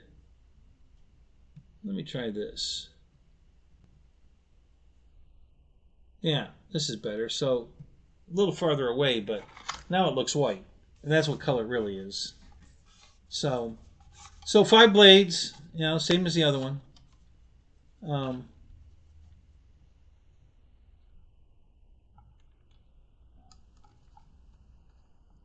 And good flying helicopter, you know, but it doesn't have the LiDAR camera, so it doesn't have any kind of station keeping at all. The wind will just blow it away.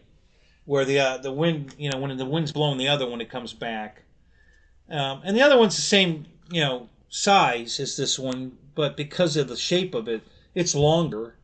It's the same exact rotor head, same 5-blade rotor head, exact same size as this one, but because it's a longer fuselage, it's about this much longer overall. But yeah, just yeah, I was flying this one day, and it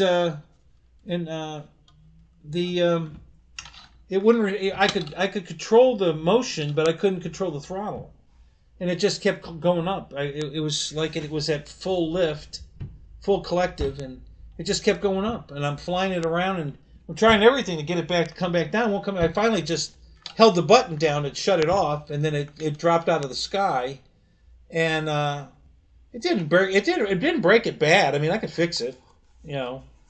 It kind of bent the body a little bit right here, and this window popped out.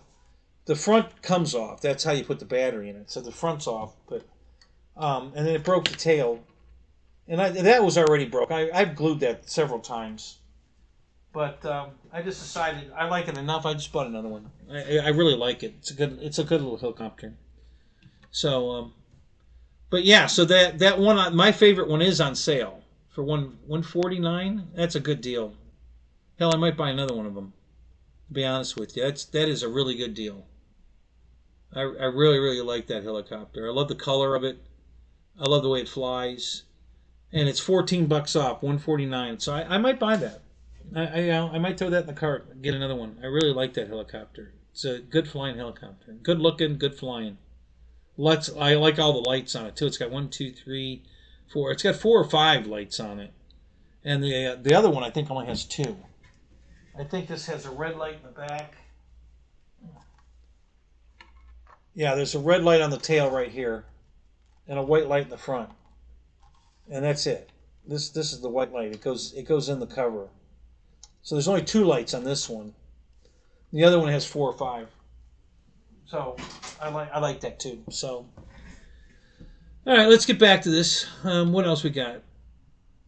There's not much more. I mean, there was a lot of planes at Hobby King, but they were. I'm not sure they were all on sale, and I don't think any of them were.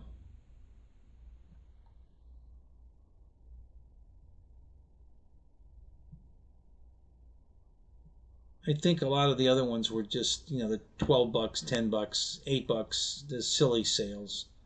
Not really worth mentioning. So, but let me recheck and see if there's anything else real quick here.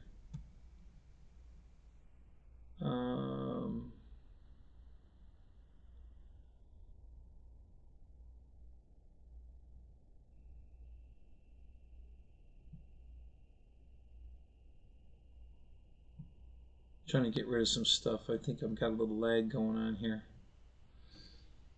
I'll close a couple of windows. Okay, so let's see if there's anything else here that I was missing.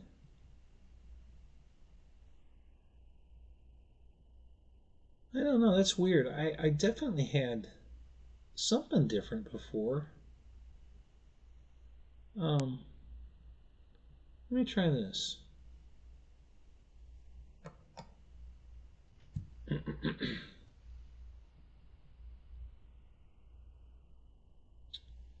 All right, and then let's go to Shop Now. Cyber November, they're calling it. It's good to the 31st. So we only have a week left of this. So if you guys want any of these sales, you gotta strike while the iron's hot. So I can't remember if there's any more airplanes. I'm gonna look right now. It's loading. Give it a second. Hey, they took away the. I'm not getting that crazy little thingy that they do with the helicopter, boat, drone, airplane, gizmo thing going on. It's not doing that anymore. I don't know why. Kind of weird.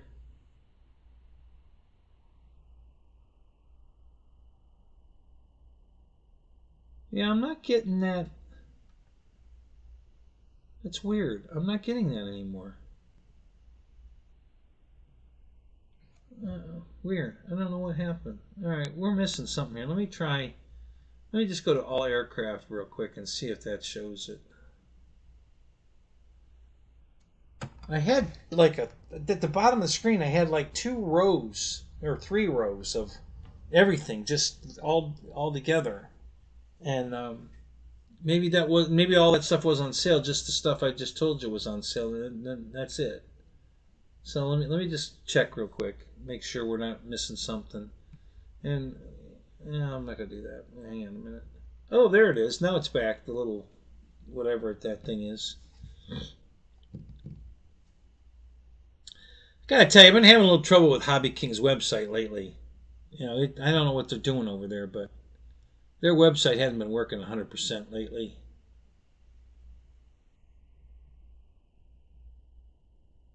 The Spitfire, I think that's the small one. Maybe not. It's $20 off. The black black Viper, that's $20 off. Ooh, all right. Here's a good sale. The Avios Kabuz, K-O-B-U-Z, that powered glider, $100 off. That's a nice looking glider, guys. I gotta tell you, it's a pretty glider. So it was $449. Now it's $349. I don't like it that much. That's still a lot of money for that particular glider. You can buy the Swift from X-Fly way cheaper. Um, I think it's $100 cheaper than the sale price. So I would go that route. Yeah, $7 off, not worth it. Not worth talking about. $36 off that stupid quad, that gyrocopter thing. $40 off on the paramotor. You know, I still have one of those guys. I haven't taken it out of the box yet. Well, I did take it out of the box. I haven't flown it.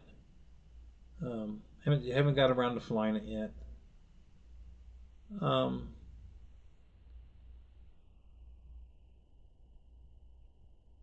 Let's see what else is on sale.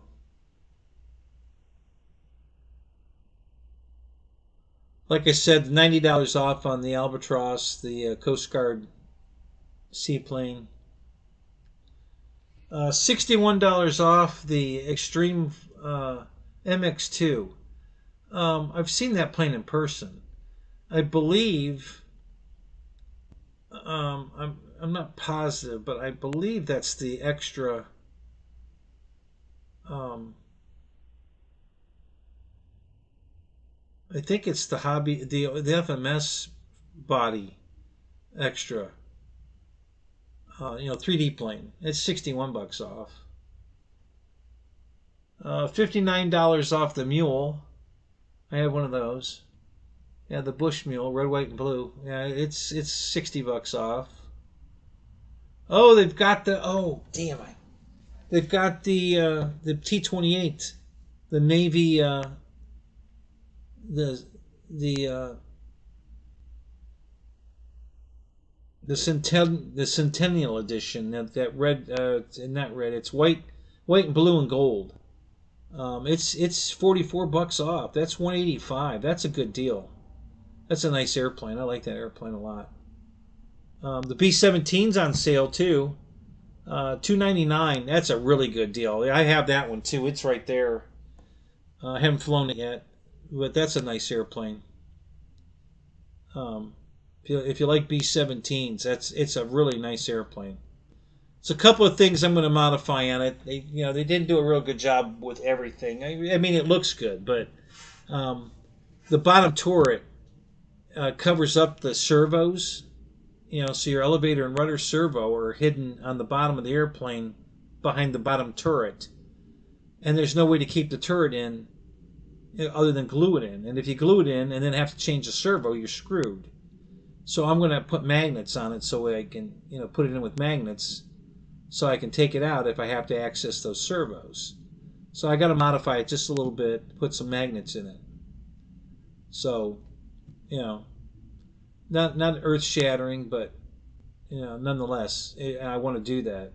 I don't want to leave it the way it is. I'm not comfortable with doing that. I don't think it's going to be a good idea. Let's see. Here's a few more sales. I don't know what the hell this thing is. The Cutie, or Cheaty, the Cheaty 570 looks like a drone airplane conversion thing. Didn't they have Horizon had one called the Conversion or something that switched from airplane flight to vertical drone flight? This looks like one of those. It's $40 off. I don't know.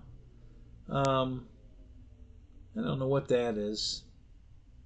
It's only $10 off. Nothing right home to. $22 off the Corsair 400 millimeter. So that's a pretty little airplane. Hand toss. Still $162. See, I can't pay $162 for that. That's ridiculous. That's a $99 plane all day long. So yeah, I wouldn't jump on that. $4 off. Come on, really? I mean, is it really worth, even making a sale for $4? I mean, at that point, who gives a shit? I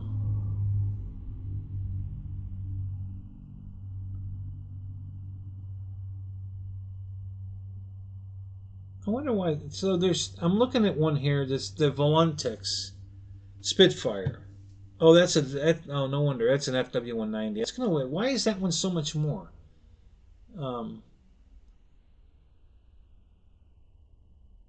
Yeah, so they're all 40. Well, the 190 is normally 139 bucks. It's on sale for 99, so that's 40 bucks off. 20 bucks off on those little Mustangs. These are all the little tiny planes, 400 size airplanes. Kind of like a UMX basically. So they have a whole bunch. They're all 99 bucks. Pretty much whatever the regular price was, and they vary from like 118 to 139. They're all 99 bucks right now. So they got a bunch of different 400 size airplanes that you can get them for 99 bucks or less. A couple of them are even less than that. So nothing to write home to mom about it with any of those. Anything else? Oh, the green Viper jet that I have. They had the black Viper, the edition that's new. It's $40 off, so it's $159 for that jet. It's a 64 millimeter. I don't know if it's 6S or 4S. I don't remember. Yeah, so that's on sale. 40 bucks off. So if you want a little jet, it's a beautiful airplane. I haven't flown it, but it's a really beautiful airplane. While I'm talking to you guys, I realize I got a lot of airplanes I haven't flown. A lot of new airplanes I have not flown. And I'm buying more. Hi, my name's Kenny, and I'm a foamaholic. Okay, so there's that Cub. What else? That's that silly Slowpoke, yeah. And what's the last one here is the Superkinetic Sport Glider. That's only 16 bucks off. That's gonna pretty much do it. That's everything that Hobby King has we're talking about. So anyway, let's do a quick search at Banana and see what Banana's got. I don't think they had anything, but let's make sure that hasn't changed. We'll see what they've got going on.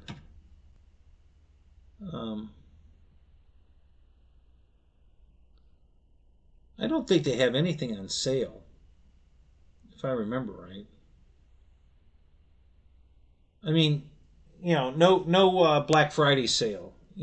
Everything's on sale regularly, but I'm talking about a Black Friday sale. I don't think they have anything going on.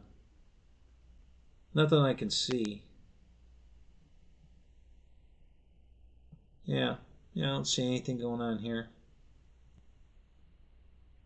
Everything's pretty much. Yeah, they have little sales all the time, like my 64 millimeter jet that's got the retracts and everything.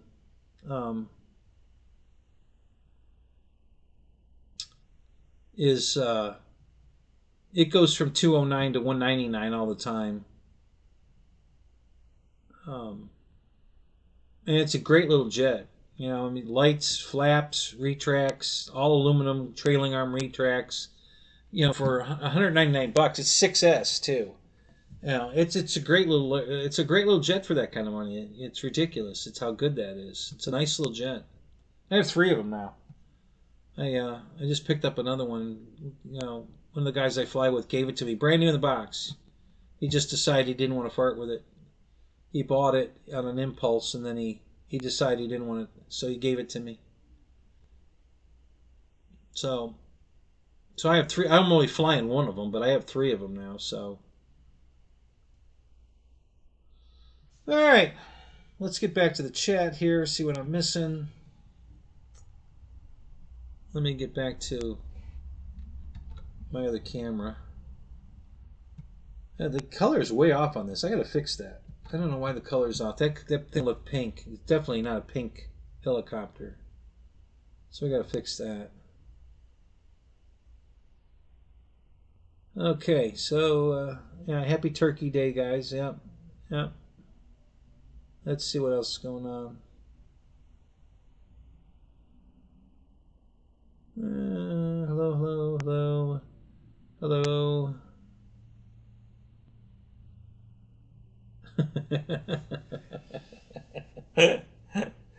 Roy, Roy, I see where Roy said, "Hi, I'm Roy. I'm a foamaholic."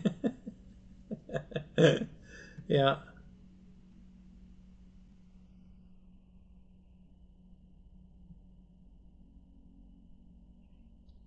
Now you're a hot glue man. You had to get off the China glue, and now you're a hot glue. Oh.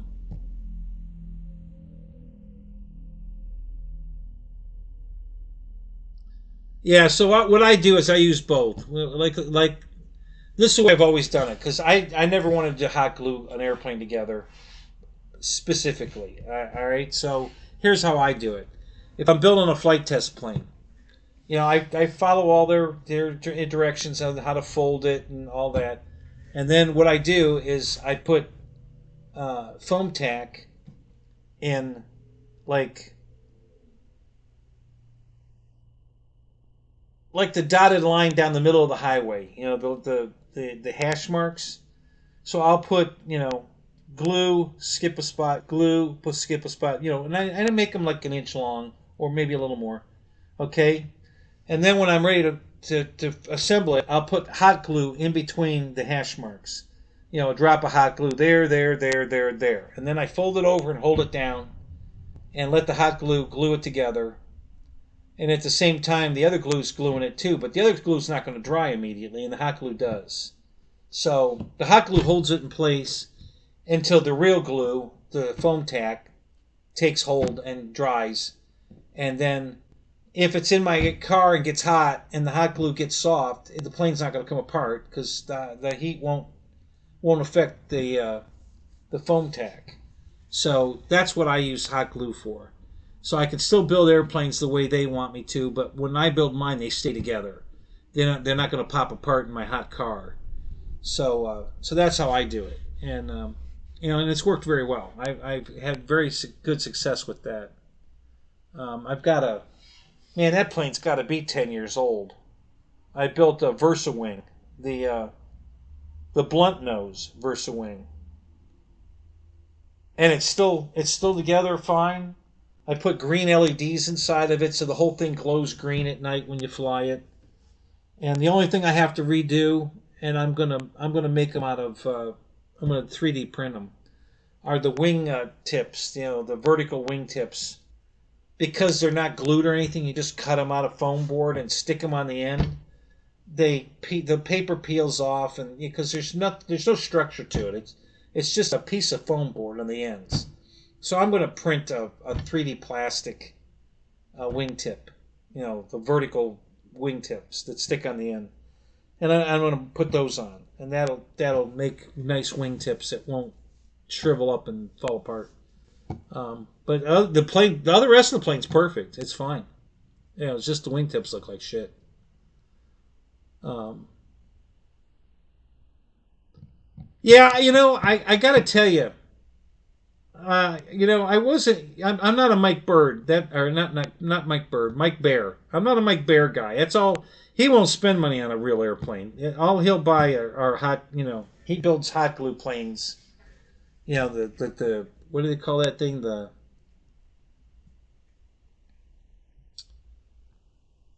I don't know, the ball, something ball, the shit ball. No, it's not that. What do they call that damn thing? Nut ball. Yeah, he builds a nut ball which doesn't look like an airplane. It's just a stupid looking thing, and he builds stuff like that, and that's fine. I mean, that's what he likes. Um, but let me look up something that it really got me excited. Um, okay, this is just going to look on my channel. I don't want that. I want to look everywhere. Let me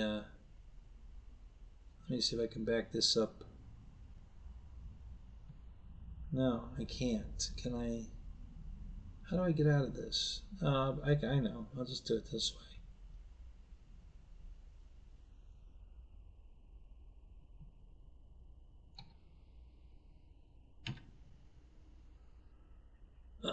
I want to show you a plane that really impressed the hell out of me. And I bought, I'll tell you what I bought in a minute. Let me show you first. No, I don't want my channel. I just want YouTube. Oh, it says studio. That's why.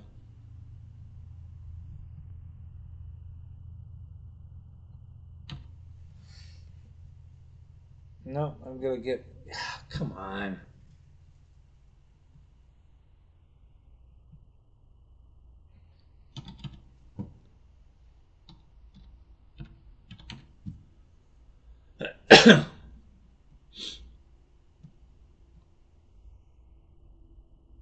So, Flight Test came out with a version of their stuff called the Master Series. And instead of square, boxy, flat airplanes, these things are structured like a foam airplane you'd buy from, an injected foam airplane. That's what they look like when they're done. They're really nice. So let me show you one that I think I can find it pretty quick.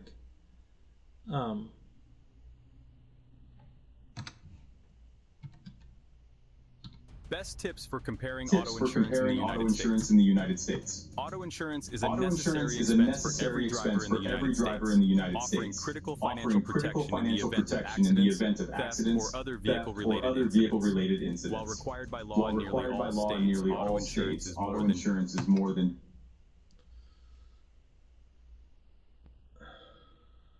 All right, wake up here.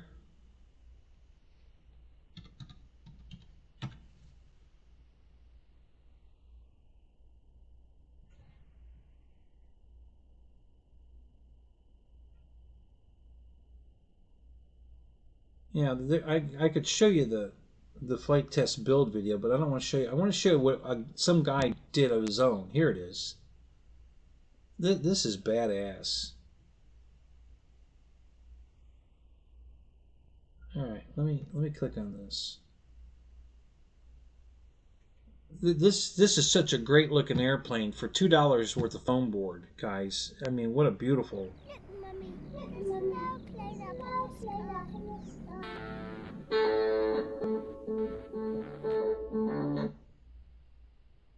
Okay.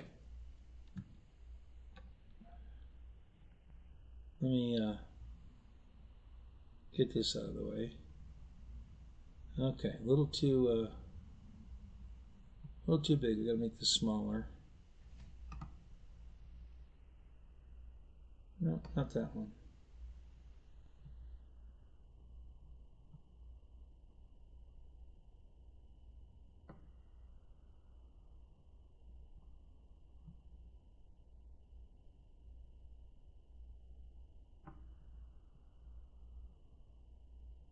Wow.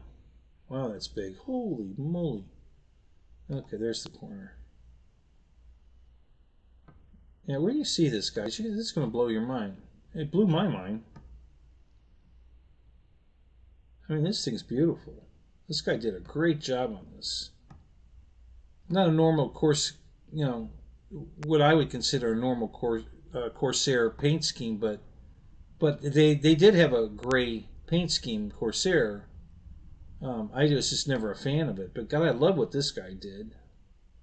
I mean, this thing is beautiful. There we go. Okay, that'll work. Okay. So that's a foam board flight test airplane. No shit. I'm not kidding you. That is a foam board flight test airplane.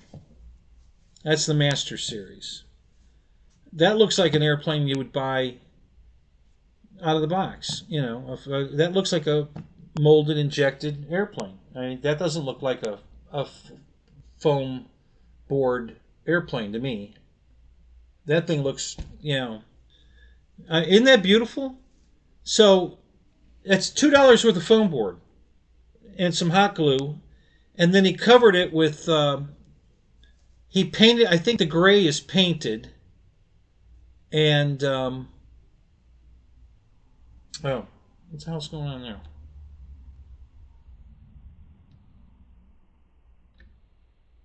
Oh, I know what's going on. You stupid thing, you. Damn it. Hang on a minute, let me fix this. Doggone it.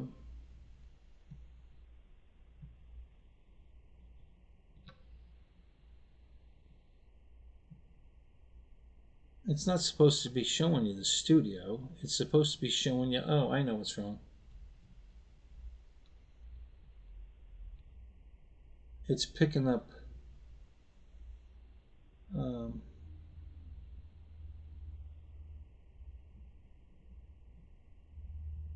okay, hold on a minute.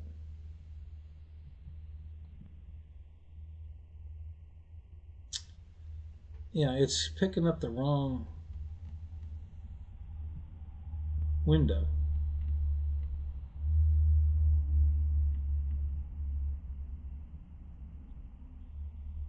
Well, that's weird. Why is it doing that?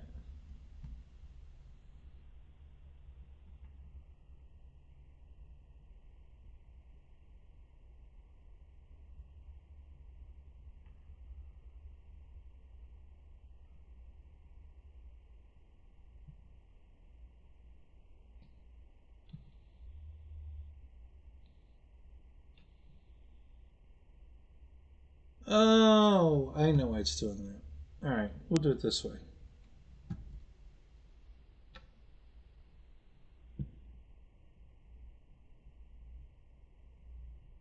Okay.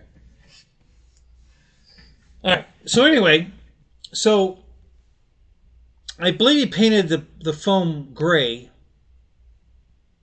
and white, and then the blue I believe is just like monocoat, and he just covered that with monocoat, and on the wings. I believe, if I remember right, you'd have to watch the video. The yellow, I think the yellow on the tail in the back, I think that's paint, and I think the blue on the back tail is paint. I think he'll use the monocoat on the blue on the wings. You see how shiny it is. And then he just made, he printed his own decals and put them on there. So I guarantee he doesn't have, he doesn't have $10 in that airplane. And look at that. I mean, it's beautiful. And it's pretty big. It's about a 1,200 millimeter size airplane. It's not a little UMX. You know, it's fairly big. No gear on it, obviously. Of course, you know, you could put gear on it if you want, you know, retracts, but you know, it's a hand toss. And he's got this clever way you put the battery in it. You take the wing off, but it's a quick release wing to put the battery in it, because the battery is in between the wing and the nose, inside the fuselage. But I mean, is that a beautiful airplane or what? I mean, for a foam board airplane, holy crap! I mean, that's just, so I bought the kit to use as a pattern. All right, and then I bought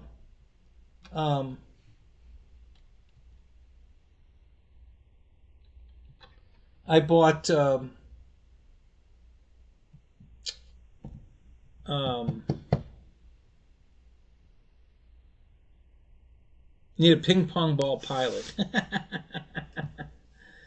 And so I bought a box of foam board. I went to the Dollar Tree and I bought some signs, you know, some silly ass sign for $1.25.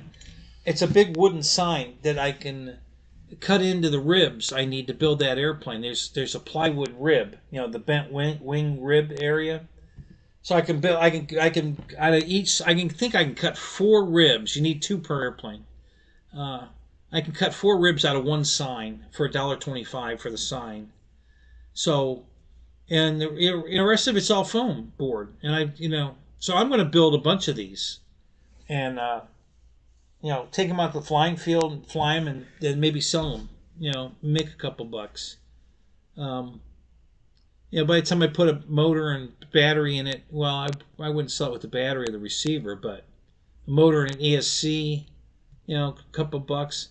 You know, I should be able to sell that for $50, you know, plug and play, and um, you know, and make a couple dollars on it, and give somebody a great little airplane. I mean, you know, it's hard to believe that's a foam board airplane. It doesn't look like a foam board airplane to me. I forget what he did for the canopy. You know, you can buy a canopy for a Corsair. You know, for some of these other brands, that'll work. So I have them from the Fly Zone Corsair. I have a I think it's a Fly Zone Corsair, or what's that other brand that I bought? Oh crap! What the hell was the name of that thing? Shit.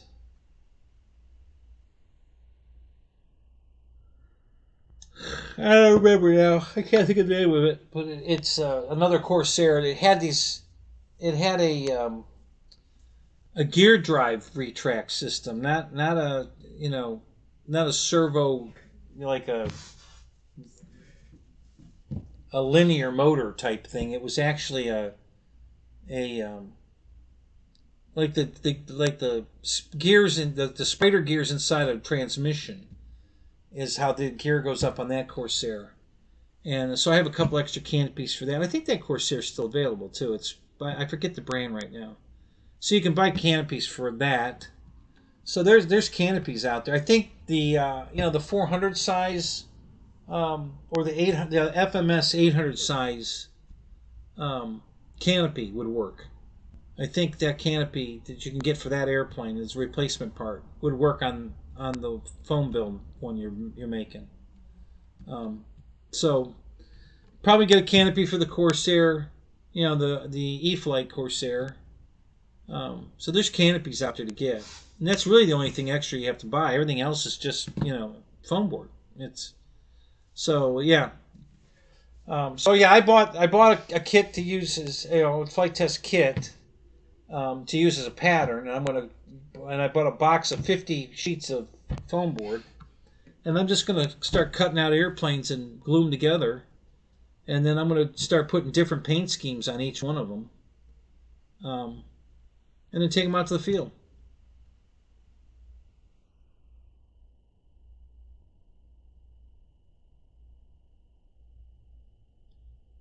A white air racer of the Hellcat.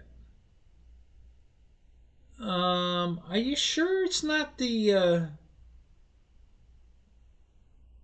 Bearcat, the Rare Bearcat? I think it's the Bearcat you're thinking of, not the Hellcat. And that's on sale right now. Yeah, they had a all white version of it, and then they have a green and white version of it, and then they have a gold and. It is the Hellcat, really? I haven't seen that. I don't think I've seen that. Let me look real quick.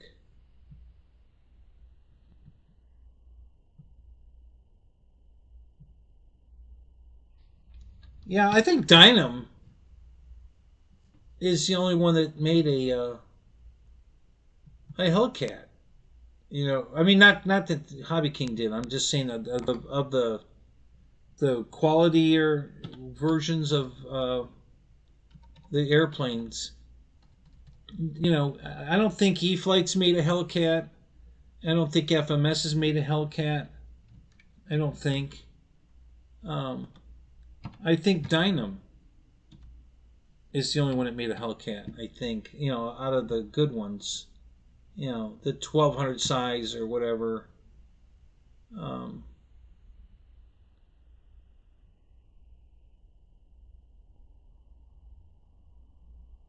Yeah, I think the one you're talking about, Roy, is called the Little Nugget, and it's a Hellcat. You're right. I think they discontinued it at Hobby King, but you can still get parts. Yeah, the F6F Hellcat. They've got fuselage, and I don't know, hang on a minute, it's loading. They've got some parts for it still. I think there's a fuselage, ESC, motor. Yeah.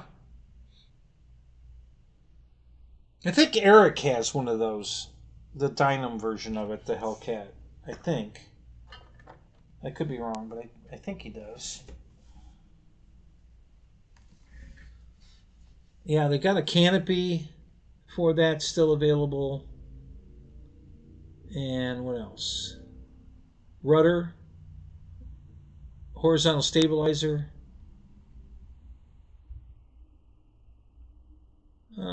Looks like that's it. So they still have a few parts for that. Yeah, Hobby King's website's still screwing up. I don't know what the hell's going on with this thing. Yeah, it says there's seven items under that listing.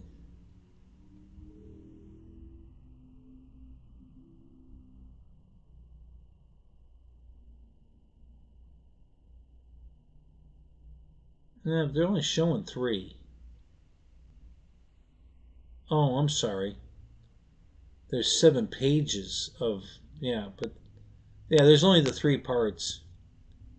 So the battery hatch and canopy setup.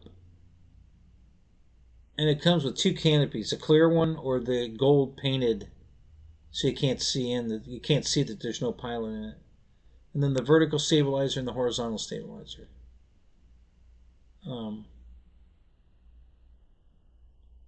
Yeah. So yeah, that's the one. I'm pretty sure that's what you're talking about, Roy. Yeah, it's discontinued. How big is it? It's a pretty small airplane, isn't it?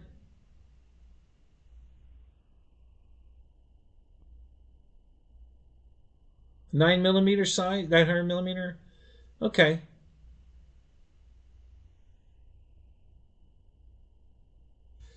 Yeah, yeah. I don't know. I hate it when they discontinue airplanes. God, it's like I don't think it's hard to get them now. Nobody's carrying LX models anymore, but I don't think they've discontinued any of the models that they make. I don't think they believe in discontinuing them, but it's almost impossible to find anybody that sells them anymore. You know, but Banana's not selling LX models anymore. I think General Hobbies out in California, I think, has some of them. Um, but not all of them. You know, it's so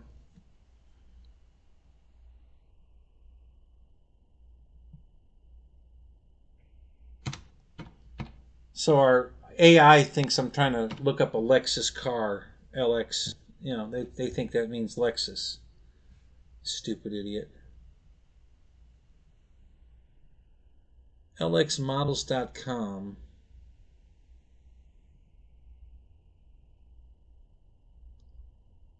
Skyflight models. Okay. Who X? Yeah, General Hobbies. RC groups.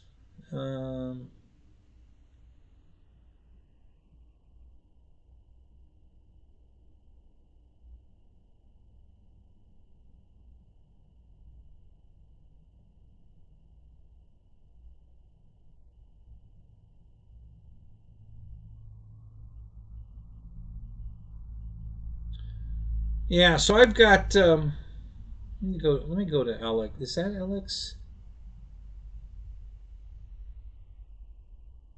Let's try this. So I have the B25, the LX model B25. It's sitting right over there. I've got the retractable wing LX Corsair 1600mm. Got the 2000mm P40 from LX. I have the YF23. LX models made the YF23. I have that. Um,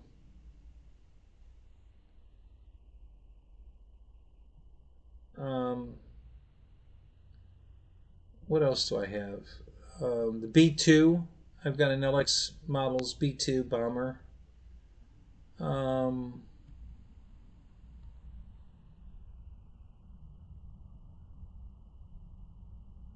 They made some really cool planes. You know, kind of like Dynam, like Ray was saying in his show that they fly good. You know, the quality of the plane is not the greatest. You got to do a little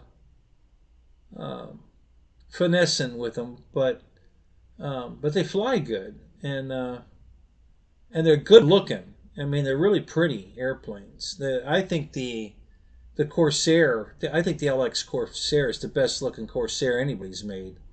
I absolutely love the color scheme on that thing. It's beautiful. Um,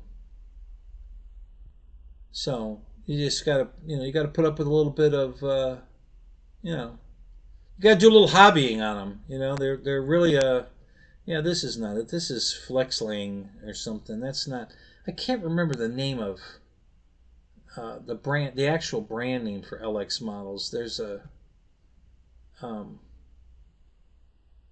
there's a long name for it, and I can't remember what the hell. Let me see if I can find it. Yeah, that's it there. What is that? It's called.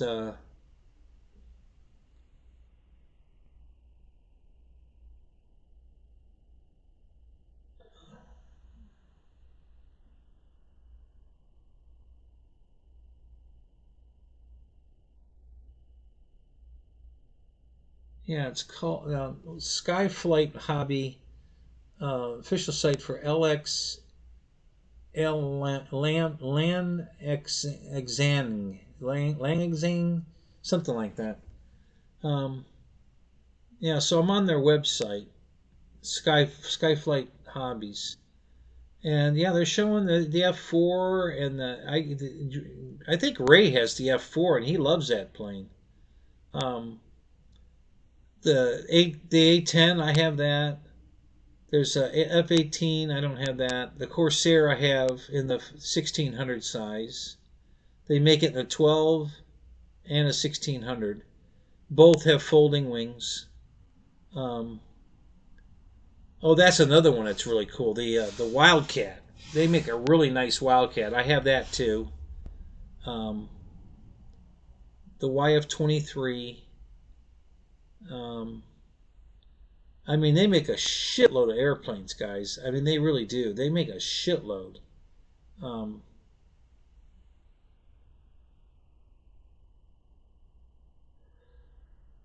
they make an F-16. I don't have that.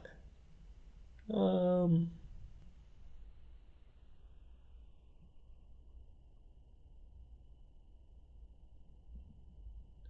let me see if I can find the P-40 on here. You got a MiG-29 they make. They make that crazy forward wing swept thing. What do they call that? The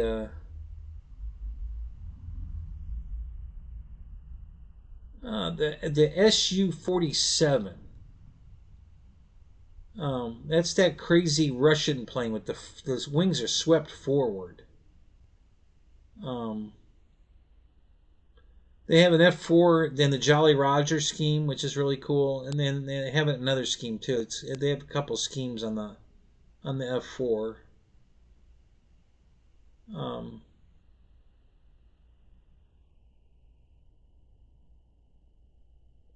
yeah, and theirs is a twin 70 F4. So that's got to be pretty big. If it's got twin 70s in it. Then they have a smaller version that's got a single 70 in it, I believe.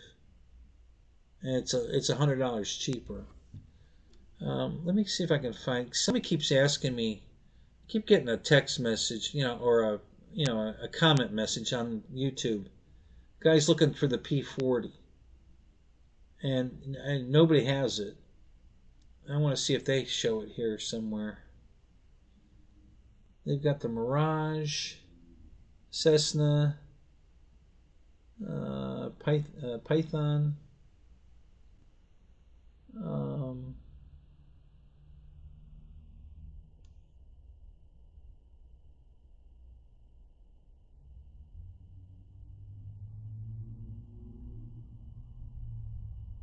Super Warhawk. That's it, right there. Both colors too. Green camo, green, military green, and then the camo. Yeah, there it is. They still have it.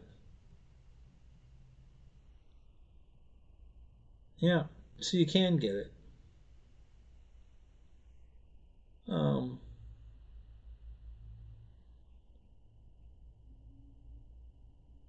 Let's see. Do they still have the YF-23? Let me look. You got an F-35. Yeah, they still have the YF-23 also. You can still get that one. And the YF-50 also. Or T-50. What's the T-50? What's that look like? I forget. Oh, yeah. Dave's RC. Dave had one of those. Yeah.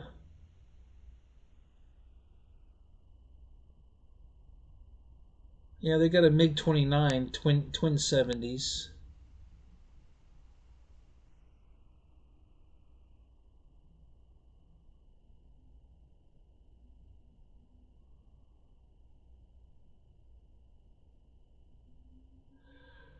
Alright, where'd my YF-23 go? Where'd it go? I just had it. Where'd it go? Must be down farther.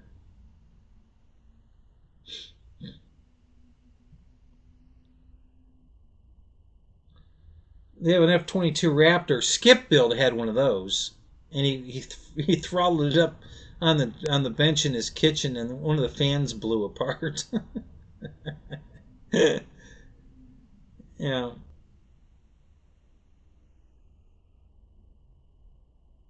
I tried to fly my B2 one day, and one of the motors wouldn't spin up, and then I tried it again like the next day, and it worked. And I'm like, so I'm thinking that the ESC was overheated in my car. So that's not a very reassuring, situation before you go fly the airplane. Yeah, there it is, the YF-23.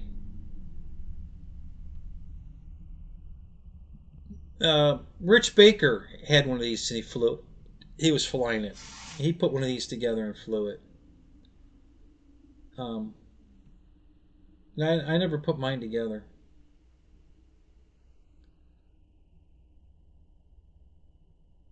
It's a twin 70. Yeah. I don't know what I got. I still have it. I know. I think. Oh, I think it's over there under the stairs. Yeah. So.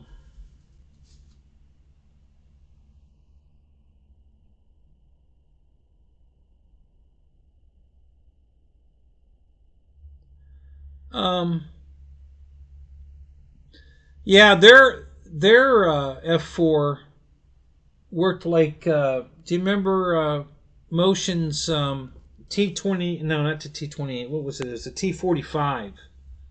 It had slats on the front of the wing, flaps and slats. Their F4 has working slats. That's the thing with LX models. Like I said, the quality is a little, sketchy, but they go to the wildest to make things work, like having working slats and stuff like that. And then an RC Informer, Rich was always showing you how to modify all those crazy little options to make them stronger, work better, more reliably and stuff. He was constantly modifying those airplanes. So I'm pretty sure he did the Jolly Roger F4 on his show, and it was pretty cool. They make a good looking airplane. Like I was telling you the other day that my A10 Warthog from LX Models has got way more detail on it than the FMS one. They fly about the same, but I had to modify the crap out of my LX version to get landing gear in it, because the landing gear, it was plastic landing gear. I mean, oh my God, what a pile of garbage! It was horrible. I couldn't believe they put that in the airplane. I'm like, oh my God, what in the hell are you thinking? This is just ridiculous. So I mounted all this hardwood in there and glued it in the foam, and then I put the FMS gear, and it's worked fine. Ever since I did that, the plane works perfect. Flies great, looks great. So yeah, I really like the airplane, but I had to modify the hell out of it. Hell, I think it was almost $300 worth of landing gear to buy the two mains and the nose gear for the A10, the FMS A10. Was a bunch of money.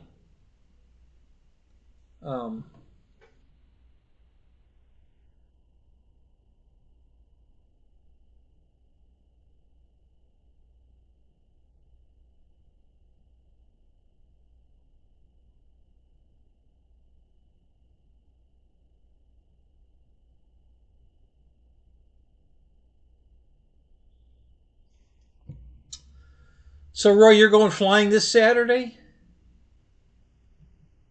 What are you going to fly? You got something? You got planes picked out for what you're going to fly?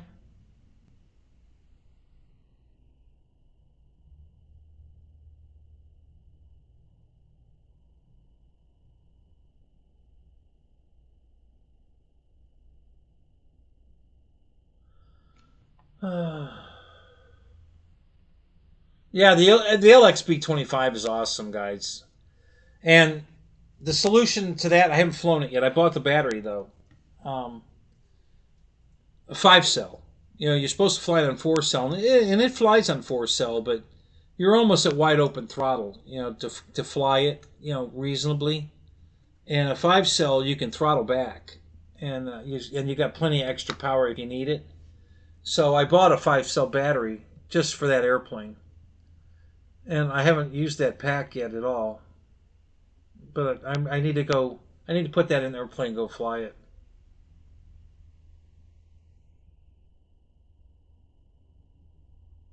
Yeah, I miss Dave a lot. We texted once not too long ago. He won't talk to me on the phone though. I don't know why he won't get on the phone with me. And I asked him point blank, "Are you mad at me about something?" He goes, "No, man. Why would you think I'm mad at you? Because you won't talk to me." He just laughed. You know. Um, you do have the Flightline B-25? Oh yeah. Yeah, that plane looks good. I liked it. But it's pricey. God, that thing is expensive. For the size of it. It's not a very big airplane, and um,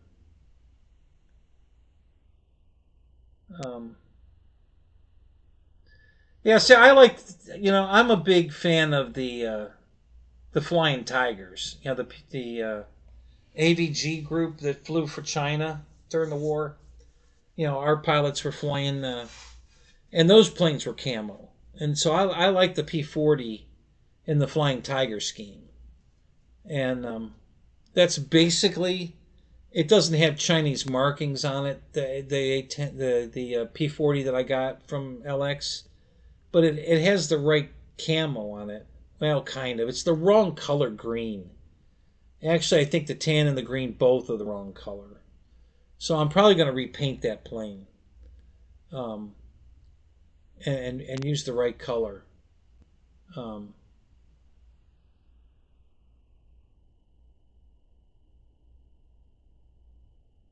oh, you're going to fly your Prometheus? Yeah? Good luck, buddy. I hope you don't break that thing, because that is a beautiful airplane. I would have bought one, but the plane's black. And black airplanes in Florida don't work. You can't keep a black airplane in Florida. Christ, if it sits in the sun for as little as 5 minutes, like you walk away, the sun moves, you had it in the shade, and now it's out of the shade, destroys it. It gators so bad, black foam just goes to shit instantly. So that's the only reason I didn't buy that airplane is it's black. I would love to have that airplane. But yeah, it's a black airplane. You can't do it in Florida. Black airplanes don't work here. They just gator so bad. The sun just eats them up. So, yeah, I forget how much. I'm going to go look real quick. I'm curious how much that B25 is from Motion. I think it's over $500, isn't it?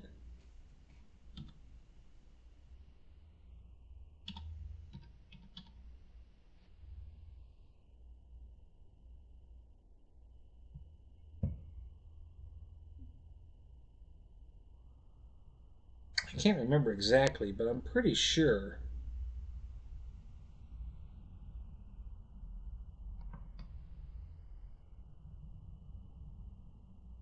I did put the F-14 in the Jolly Roger paint scheme on my wish list at Motion. They're out of stock of it right now. I don't know if they're going to get it back in or not, but I put it on my wish list to see if I could get it.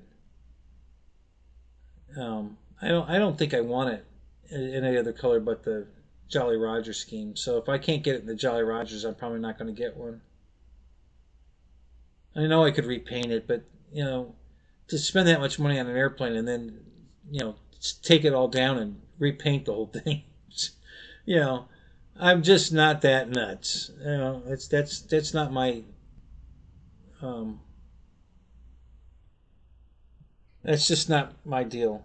I don't want to work that hard. I would probably just buy the wrong color scheme and just live with it, than repaint one. Just too much work. All right, so I told Motion I want to look at jets. Do you think it gave me jets? No. Or no, I'm sorry. I wanted warbirds. Okay, all right. It did finally load. There it is. Yeah, so 569. For that B25. It's only a 1600 millimeter, not 2000. For the same price. Oh God, that's a tough pill to swallow. It is nice looking though. I got to give them credit. It is a beautiful airplane. It really is. Um, it's just for that much money, I would expect it to be bigger, or I expect it to be cheaper. I just don't think the price matches the size. I don't know. Maybe I'm a little out of touch. Roy, did that thing come with more than one set of decals? Do you have a choice of what kind of livery it has on it, or is it just already come that way?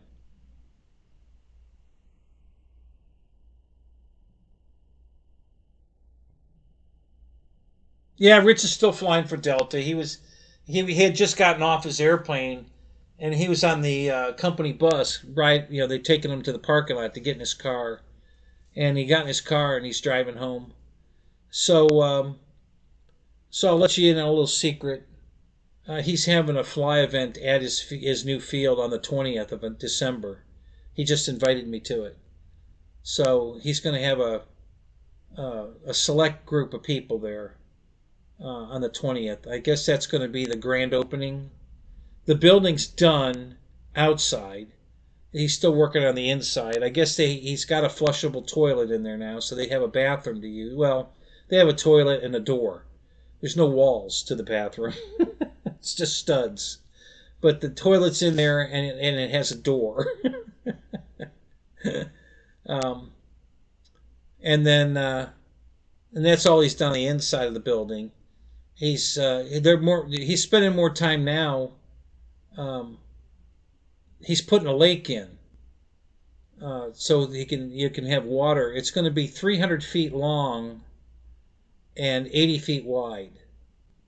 So he's going to have a lake in the middle of the field. So for flying, flight water planes, float planes or amphibious planes off the water. So that's what he just sent me pictures of that, and so the building's done. I was out there when the building wasn't done. It was almost done. They had most of it up. Um, yeah, it comes with 5 liveries. That's cool. Um,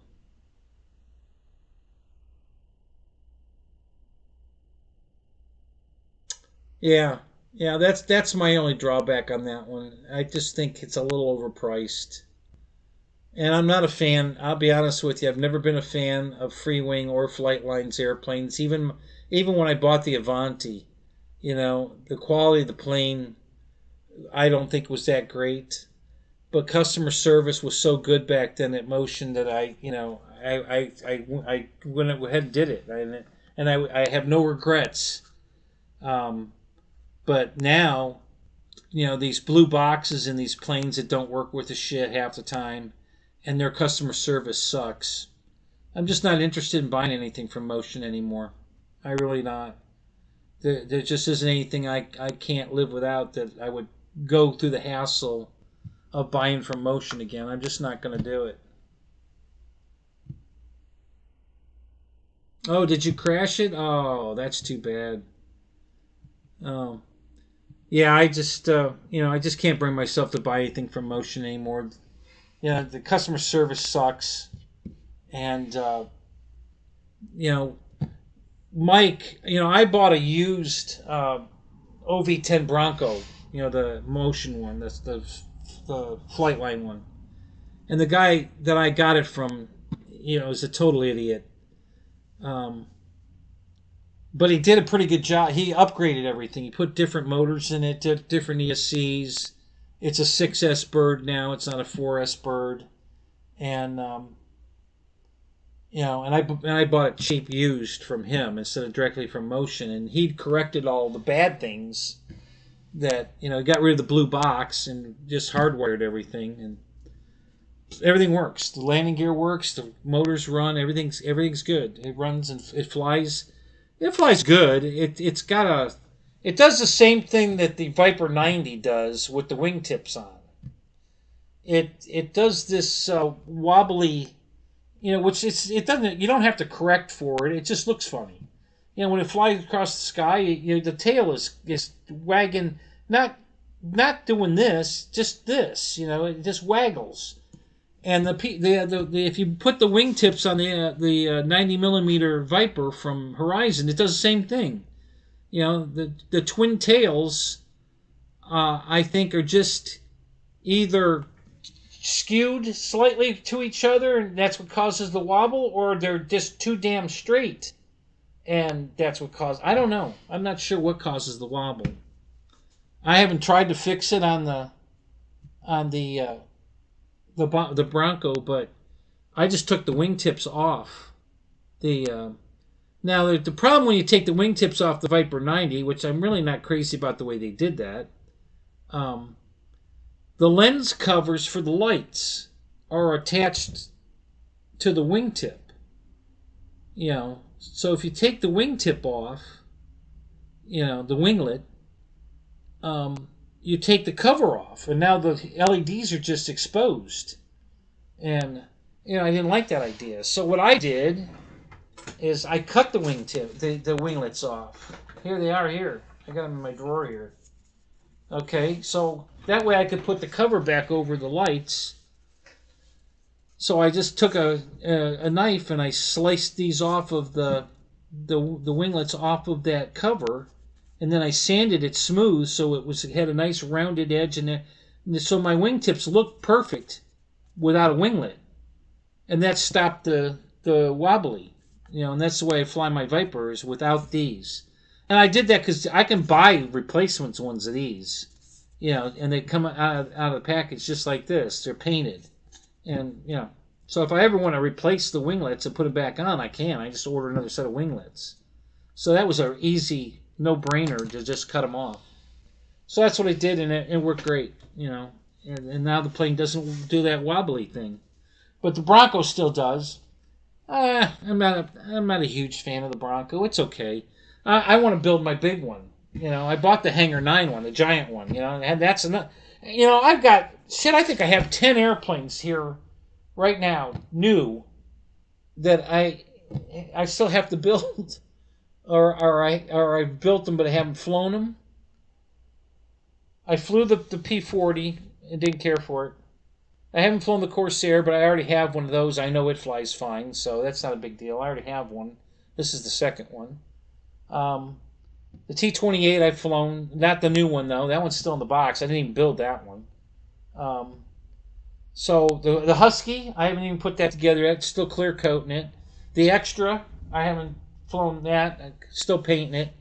The Carbon Z, still painting it. The P-47, still painting it. What else did I just buy that I still? Oh, I did paint the F-16.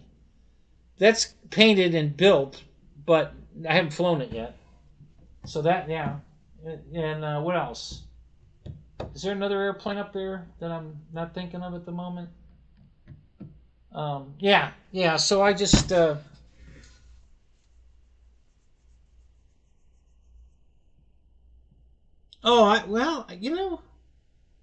I don't know that I don't know. I guess that might work. I hadn't thought about putting a. It flies okay. I mean, it doesn't do anything stupid or anything that it needs a gyro. I just think it's funny watching it. I think I can adjust the rudders, either to make them even more parallel or kick them both out slightly to stop the wabble. I'm sure there's a way to stop it. I just haven't played with it. But I think that's what the next time I take it out to fly it, I'm gonna play with adjusting the rudders to see if I can stop the wig-wag. And but it doesn't need a gyro. It flies fine. It's a pretty good flying airplane. I have no complaints about the way it flies. It flies good. It's a neat airplane. Does yours come with 3-bladed props on it?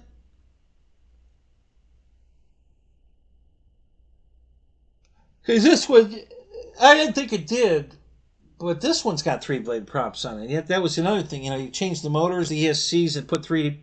I think they're counter-rotating 3-bladed props too. Come to think of it, and I don't know if yours came that way. Yes, 3-bladed. Are they counter-rotating, or do they rotate the same direction?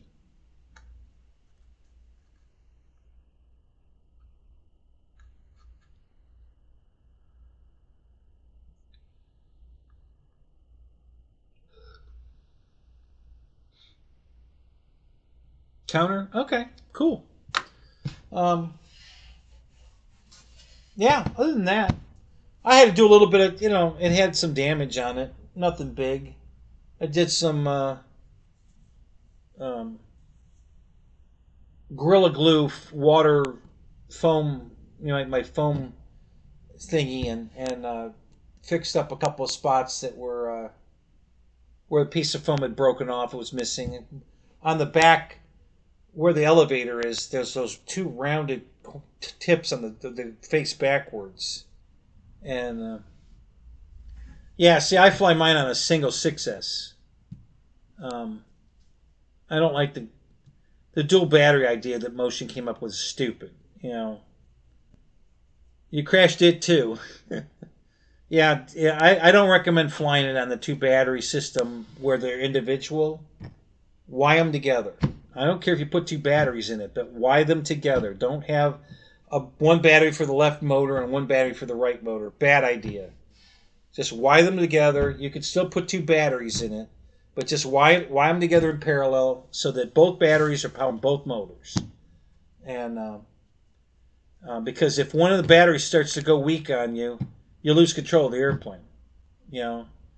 Because it starts doing that differential thrust that you can't stop. I mean, you can if you could catch it fast enough, but chances are you won't, and you'll end up screwing it in the ground. So, yeah, I don't, just like the FMS,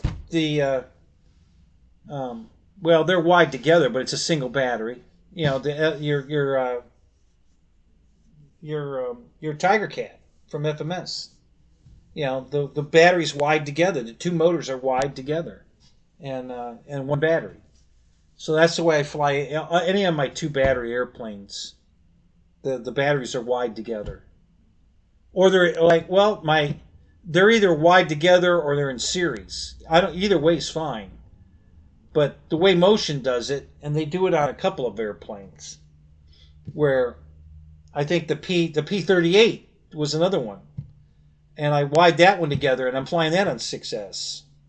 So instead of two 4S batteries, I put one 6S in it and fly that, and they're wide together. You know, I'm not putting dual batteries in an airplane and have them individual from one motor to the other. Yeah, it's a Flightline plane. Yep. Yeah, it's the Flightline. Both of them are my P-38s. I have two P-38s. I have a Flightline one and a J Power. The J Power is, I think it's 1300 millimeter, and I think the motion one, or the Flightline one, is like 1500 millimeter, I believe. Something like they're just slightly different in size by numbers, but by looking at them, there's a big difference. You know, the girth of the fuselage, the length of the fuselage. You know, it just, in size wise, the Flightline one's much bigger than the other one. But overall length, it's only like 100 millimeters. You know, which is just sounds like not much, but it physically is a lot. And both those, the smaller one, the J Power one, flies on a 3-cell 2200, and I can fly it for 6-7 minutes, no problem.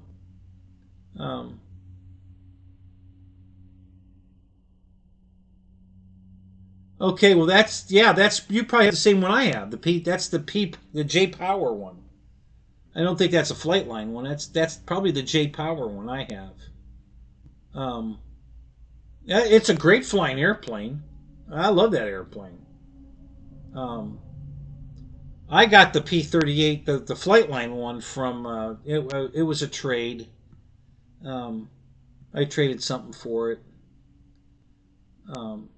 He approached me. He says, "Hey, you want a P-38?" I don't know. What and he told me what it was, and I'm like, it's a motion airplane. And he says, "Man, I'll make you a screaming good deal on it." And I'm like, okay. And I forget what I traded him for it. It was a great deal for me. I made out great on it. He just wanted to get rid of it. He was afraid of it. He didn't want to fly it. He never flew it.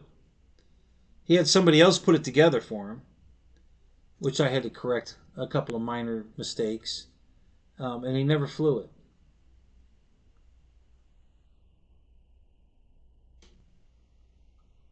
Yeah, I'll bet you anything. Is it silver or green? What color is it?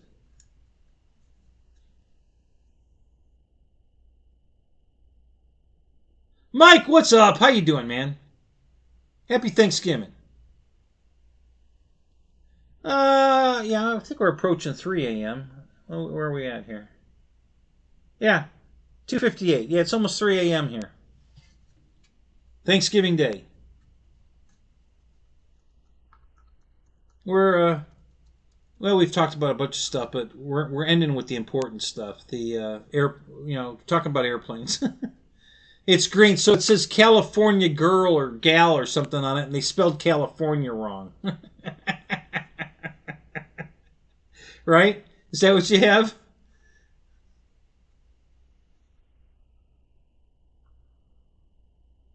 "7 p.m. Thursday here." Oh, so you're way ahead of us. No kidding.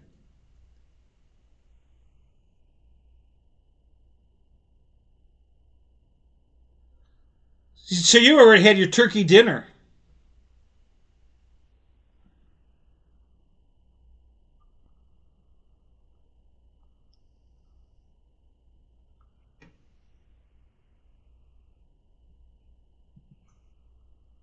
Yeah, that's funny, Roy. So yeah, you've got the same P-30. Is that the only P-38 you have? Is that one?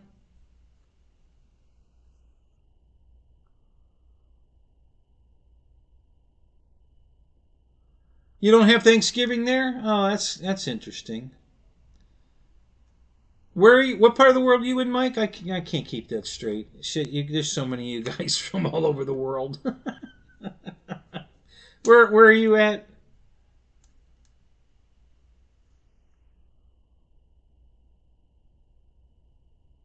You just ate Thanksgiving sausage?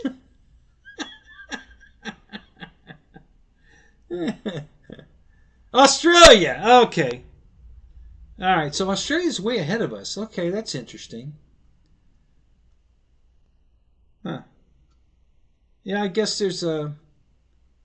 Yeah, you guys don't. I'm sure you don't celebrate the 4th of July either, right?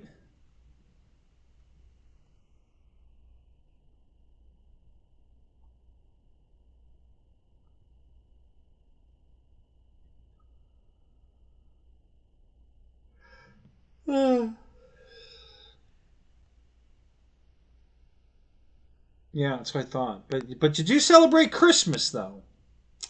It's interesting.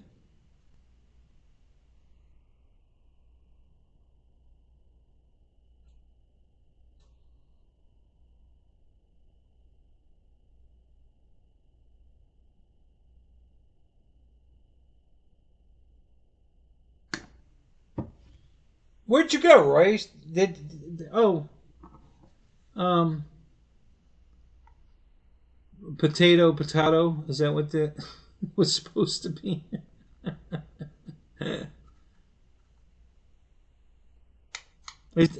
So is that the only? Yeah, I know. I know, Roy. I'm just checking to see if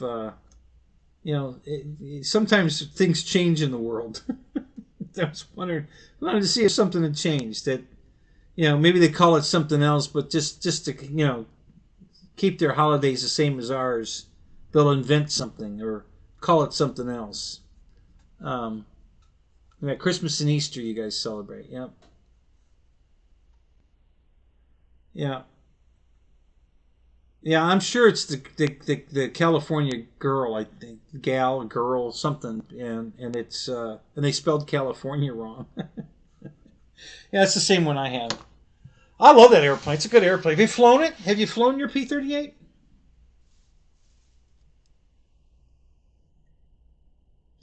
Don't tell me you did. Yes, and you crashed it.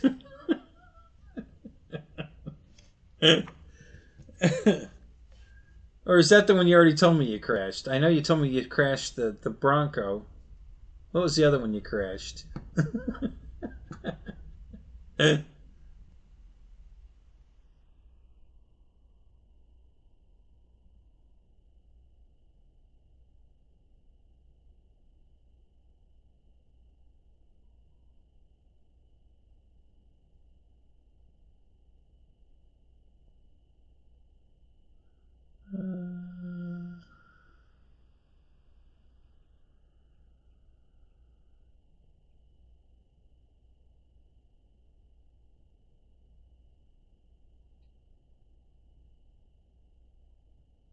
Even after Todd crashed it, yeah.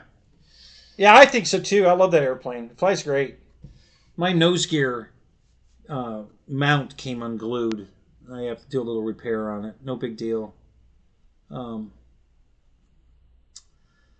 we have a really nice field, but sometimes when we have a drought, a lot of the grass, because there's different kinds of grass on our runway. It's not all the same stuff.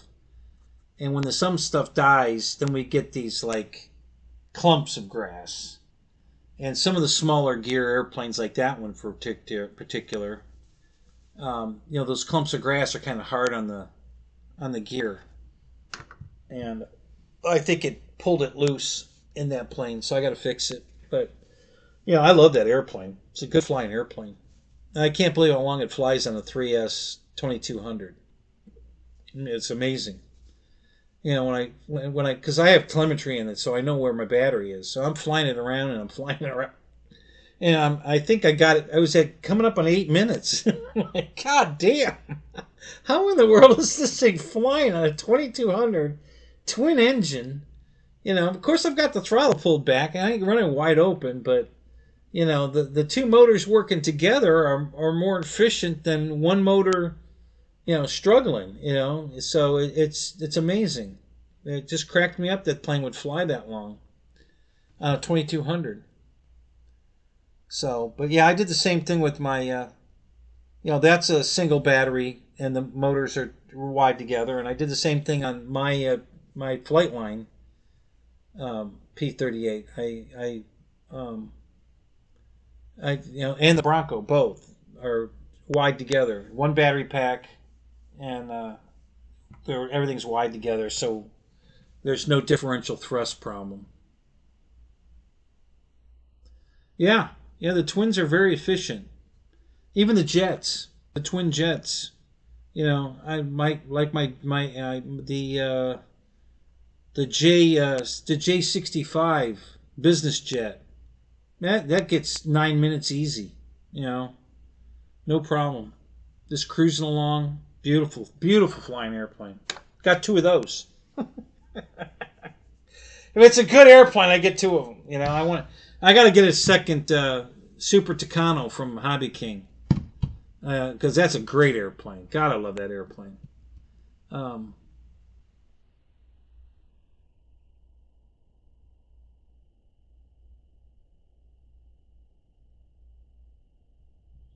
So, I want to get a second. They haven't put that on sale yet. I'm surprised they put the PBY on sale already. That's a brand new airplane, and they've already got it on sale. So apparently sales on that plane aren't too great. I don't know why. It's a beautiful airplane. God, I love that thing. It's a beautiful looking airplane. But yeah, they haven't put the Super Tucano. They can't keep it in stock. As a matter of fact, right now it's not even on their website. And the reason they took it off the website is because they've already pre-sold the next full container of those airplanes. They're already all sold. So they got people on a waiting list. And it's like, no, we're just going to get rid of it, so the list doesn't get any bigger. And then once they get that shipping container in and sell all those planes, the next shipping container comes in, they'll put it back on the webpage. So they've done this before. I've seen this with Hobby King before. So yeah, when they have something that's super popular, that they take it off the webpage because they just get too much traffic, and they can't. The demand is way more than the supply can handle.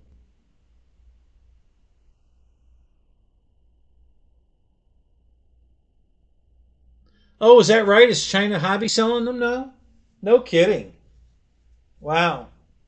But you gotta pay shipping on that one. Pretty hefty shipping because you're paying for it to be shipped from China, right?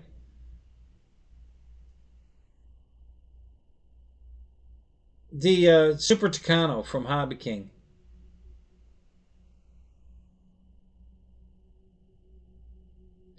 Yeah, they'll come back. They'll be back at Hobby King. They're just like I said, they have already pre-sold the whole next shipping container, so they're already all spoken for. When they get caught up, they'll be back on the website. That's the best plane they've ever come out with by far. That's Hobby King's greatest airplane. Yeah, yeah,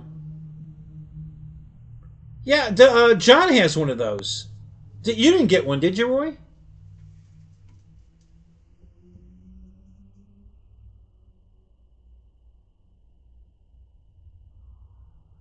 Yeah, it's an awesome airplane. Love that airplane. I mean, it just flies so good. It lands. It's as easy to land as the F7F. It just flares beautiful and just comes right in. Just a beautiful airplane. Love that airplane. Dynam makes one now. Did you catch that? Did you see that Dynam makes the Super Tucano now? It's a smaller version. It's how Dynam's numbers are. I think it's a 1370 or something wingspan. They don't. Nothing is round numbers with Dynam. It's always 1220 or 1340 or some silly ass. So I thought it was pretty. Yeah, it wasn't cheap, but I thought it was reasonably priced. For what it was. I didn't balk at it at all. I ordered. I was one of the first ones to order one. It went live an hour before I ordered mine. So I don't anybody that I think it went live at 7, and I ordered mine at 8 o'clock that day. So I got one of the very first batches of the ordered ones. I think it was $4.99, isn't it? Or was it? I think it was $4.99. And then when the tariff, yeah, and then the tariff hit, and it went up to like $5.29 or something when Trump's tariffs hit. So yeah, it did go up a little bit. So yeah, it's a little over $500, but it's a big airplane. You know, it's a 16. I think it's 1600 millimeter. Thank you, Mike, for putting that up. That was great. Thank you. I'm gonna open that up right now. I want to look at that. Yeah, I think Spencer buys his battery packs from China, China line. Yeah, that's it. Yeah, $5.49.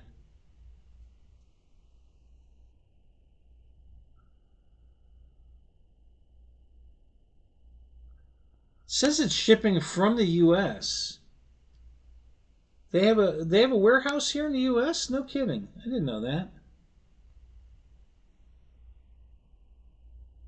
Yeah, Roy and Ray. I'm sorry, Ray and Spencer both buy batteries from China line. They swear by them. They say they're great batteries.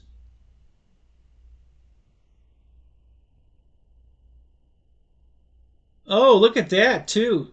Hey Roy, you may want to order this. It comes with a free 4,000 battery pack. 6S 4000. $5.49. You get a free battery pack. It says it's shipping from this sale. It's on sale too. This sale ends in one day. Of course, what are the odds that that started? I think that's one of those fake clocks that to try to do you impulse buy you. 10 plus in stock, ready to ship. All right, I'm going to add it to my cart. I want to see what happens here. I want to see if they charge shipping or not. View cart. That's great that it comes with a China line battery, though. That's a good deal. According to Spencer and Ray, those are awesome batteries.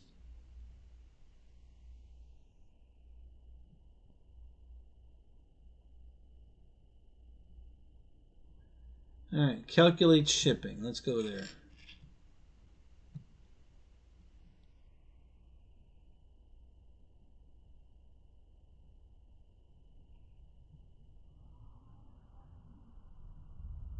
State, Florida. Zip code 34610.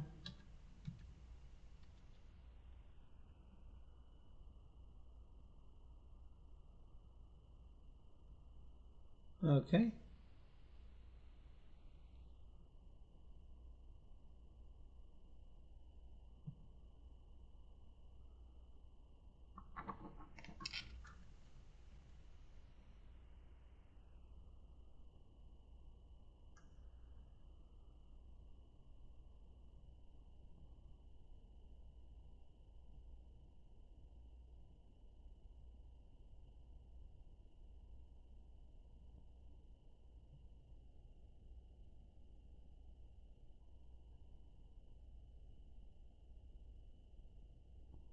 Looks like it's free shipping.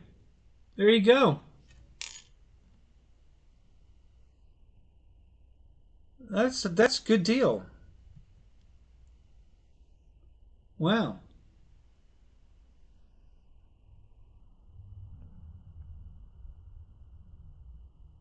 Yeah, I think I paid $4.99 before the tariff, and then and I didn't get a free battery pack. Right now, you get a free battery pack with it. You might want to order that, Roy.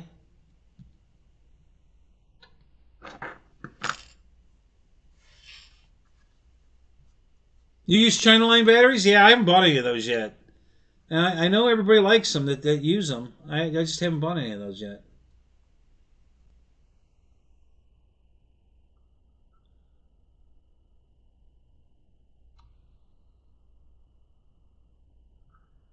Yeah, I know Hobby King's got a warehouse in the U.S. or they did. I heard they closed it. I'm not positive of that, but I thought I heard that they closed it. It's in a weird, where it is. It's in a weird state. I forget where it is. It's not, it's not in California. It's like in the middle of the state, the country, like Arkansas or something. I forget where the hell it's at. It's somewhere weird. Um,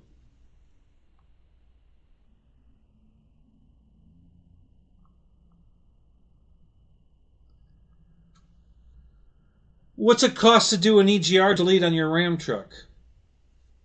Is this your brand new truck?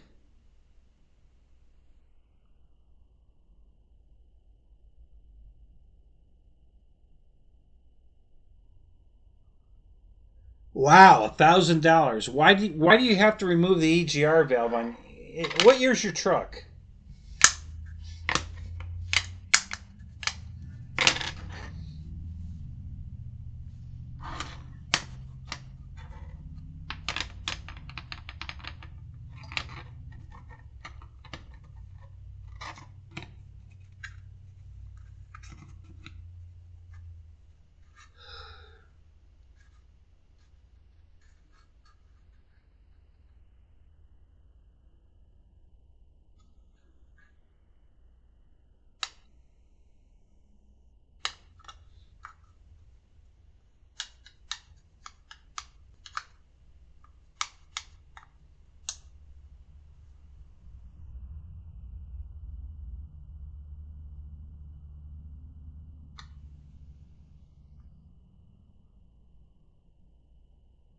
Isn't that a brand new truck?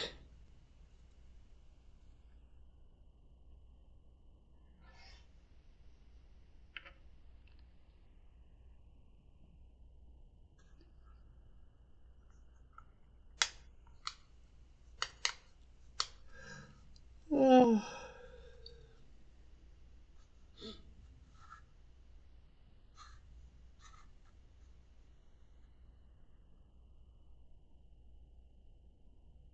All right. Yeah, it's fine. You can text it to me. That's cool. Yeah, I'll have to look it up on YouTube and see what the problem is.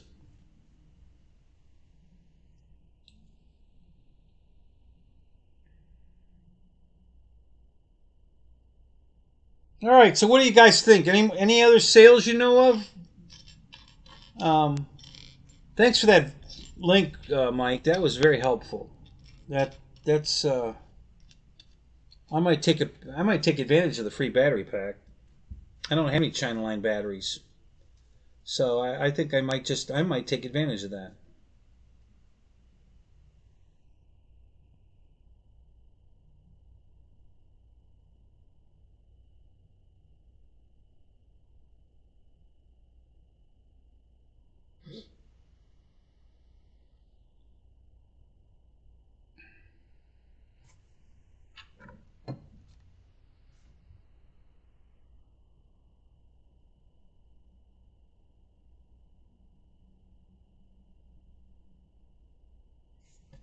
Oh, let's go. I want to do a Tower Hobbies lookup here. Let's see what Tower's got.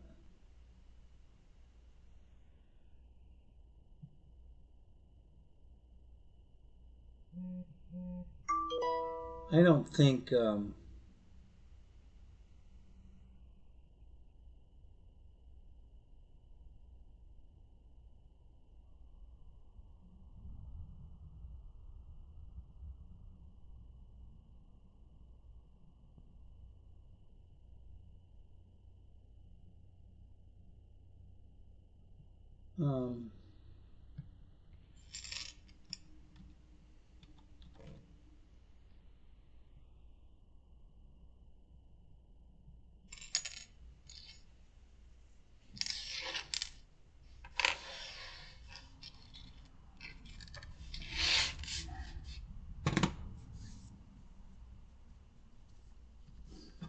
okay.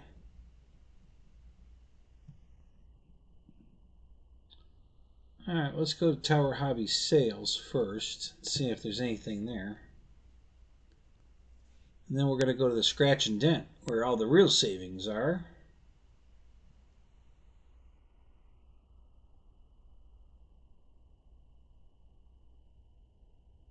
How do I get back to there? There we go.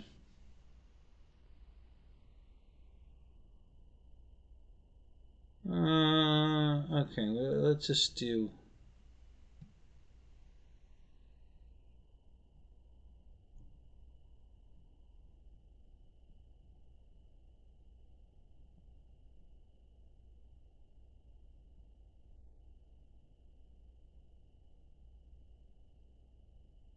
Wow.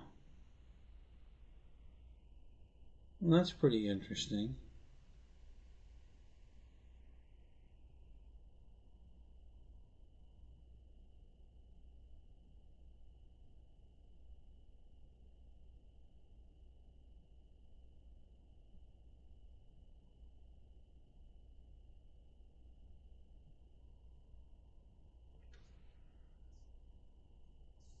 God, I don't know if you guys are into trains or not. I am. They've got a whole layout that's got mountains with trees and houses and everything.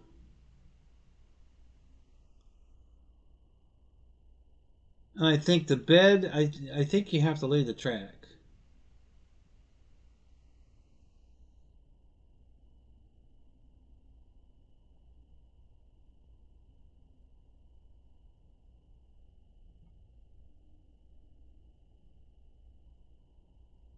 So this one's 4 foot by 8 foot. It's HO scale.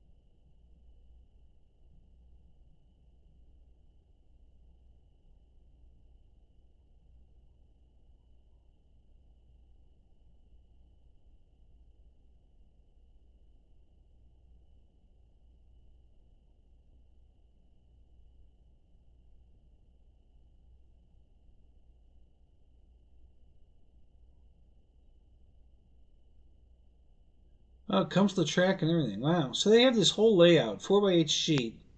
You can get an HO or N scale. It comes with everything. Buildings, trees, everything. You have to build it. I don't know if the foam that creates the mountains and stuff are pre-cut or if you have to do that yourself, but wow. I didn't know you could buy a whole layout like that. That's pretty cool. It's on sale, $290 off. It's normally $749 and it's on sale for $419. $292 off. That's pretty cool. That's a nice looking layout. 4 by 8's not very big for HO, but the N scale I bet is awesome. That's a big layout for an N scale track. I'm gonna go see if the N scale one's 4 by 8 also, because you could do a lot with a 4 by 8 sheet of N scale.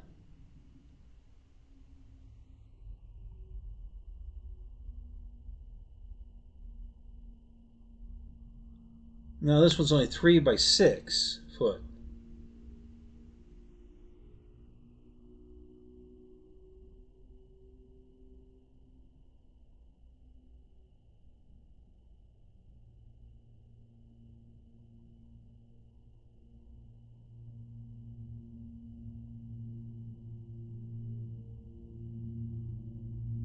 Huh. Yeah, this one's normally $549. It's on sale for $309. It's got tunnels into the mountain. Very cool. I didn't know they did that. That's interesting. Yeah, so what I did was I went to what was on sale, and then I just put the from high price to low price to see what, because you know anything I would be interested in is going to be in the high price range, not $1.98. You know, so the trains, it's mostly train stuff here. There's some engines.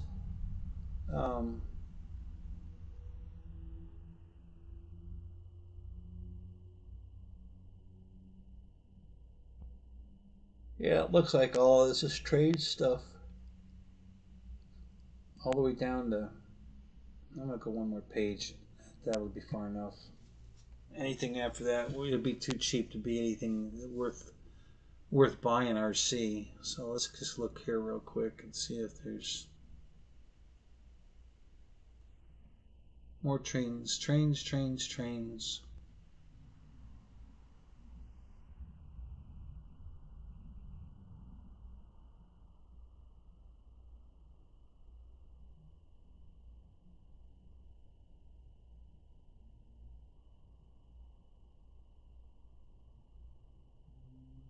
Yeah, that's going to do it. Okay. All right, let's go back to the scratch and dent and see what they got.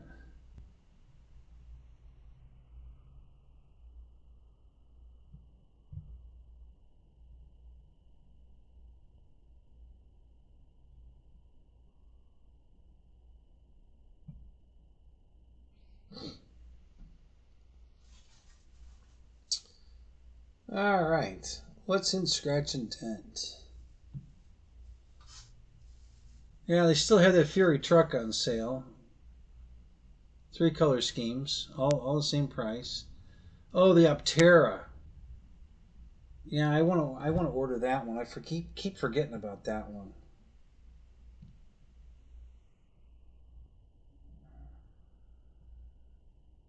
Yeah, it's on sale for $259.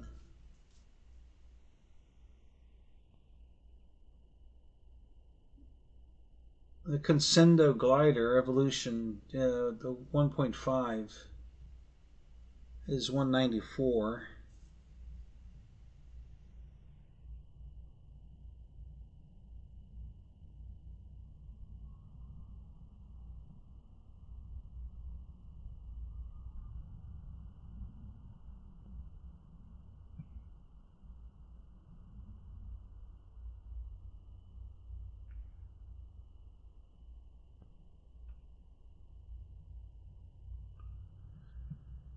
I think they sold out of the Carbon ZT28. I think they sold out of that, if I remember right.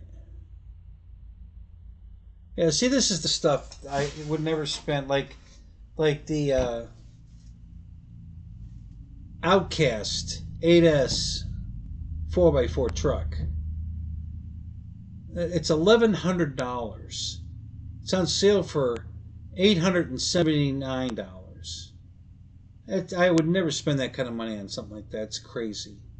You know, not even, not under any circumstances would I spend that kind of money. That's just ludicrous.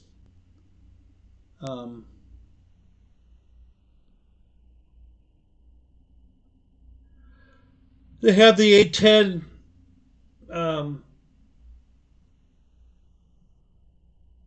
64 millimeter twin 64s for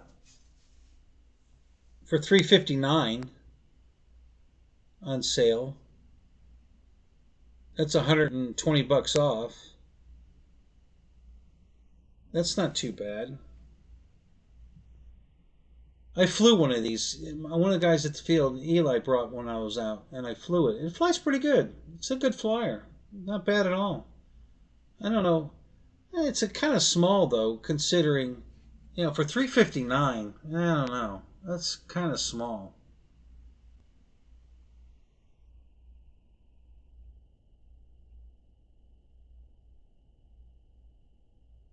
I mean, this the Razorback I bought is only $284.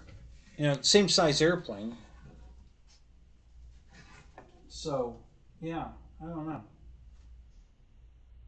I don't remember if I bought the bind and fly or the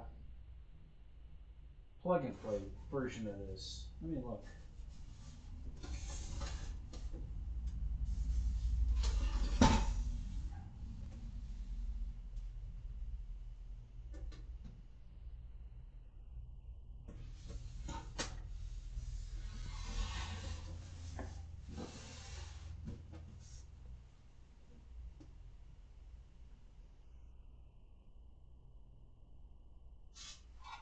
I think this might be a plug and play.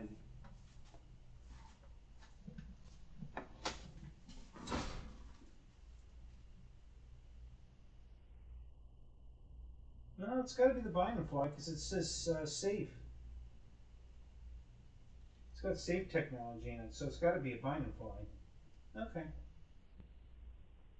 I don't know, for some reason I thought I might have bought the plug and play version, but I guess not.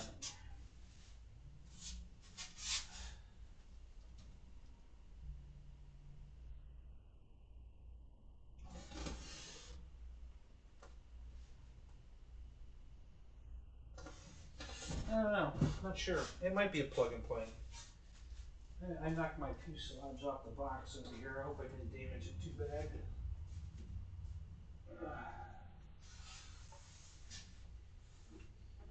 No, it looks like it's okay. Yeah. I might spend most of tomorrow finishing up airplanes that I need to get done and get them out of the way in here. Might just have to do that tomorrow. I'm really getting tired of tripping over all these damn airplanes. All right. Yeah, so yeah, they still have a bunch of stuff. The T-28's on sale for $249. The Corsair is $299. The Optera, $349. God, that seems expensive for that airplane. God, it used to be way cheaper than that.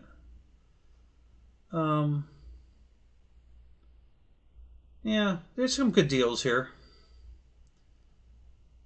That's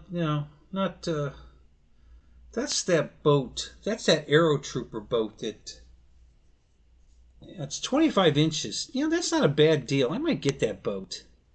There's an airboat here. It's called the Aerotrooper 25. It's a brushless airboat ready to run. So it's got, transmitter and everything. $229. It's on sale for $229. And a boat like that, you can run in a pond or a lake that has weeds, because it's an airboat, so it's not going to foul the prop or anything.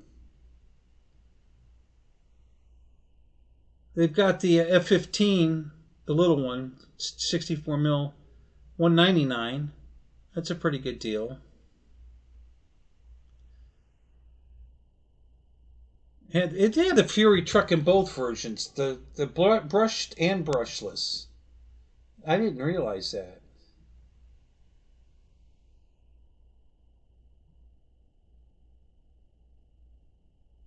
Or do they? Maybe I'm wrong. Wait a minute. No, these are the brushless trucks. They're only $194. I bought a brushed version of it. I think mine was like $129. These are $194.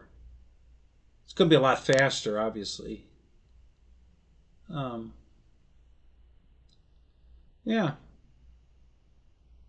I did buy the Waco, the yellow Waco again. It's on sale for $99. I'll buy a UMX airplane for $99. I'm not paying more than that, but I'll pay $99. That's the most I'll pay for a UMX airplane. I'm just not that big a fan. No, I'm just not that crazy about the UMX planes that I'll spend more than that for them. I just don't think they're worth it. Yeah, I got it. I got your text. I'm not going to watch it right now, but I got it. I'll look at see what it is. Oh, you bought the new Tundra? Yeah. I've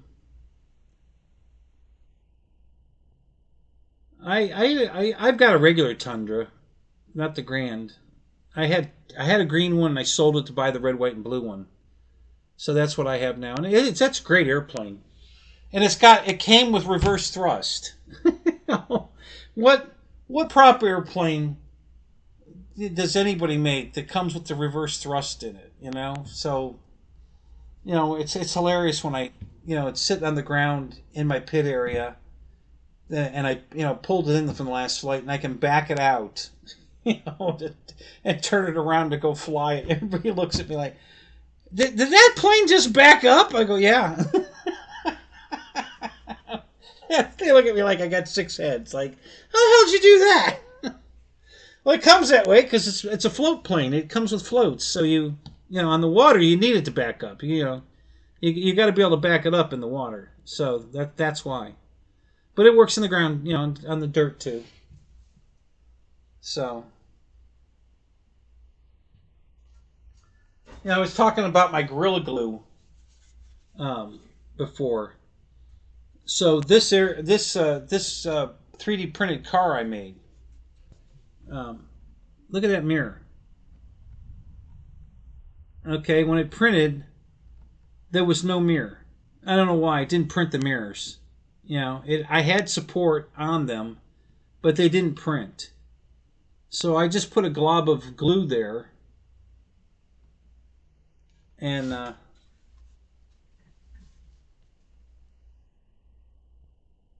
right, look at that. I put a glob of glue of my Gorilla Glue and water mix, and I had 2 ping pong ball size balls hanging here, and then I just sanded them down until I had mirrors. They came out great.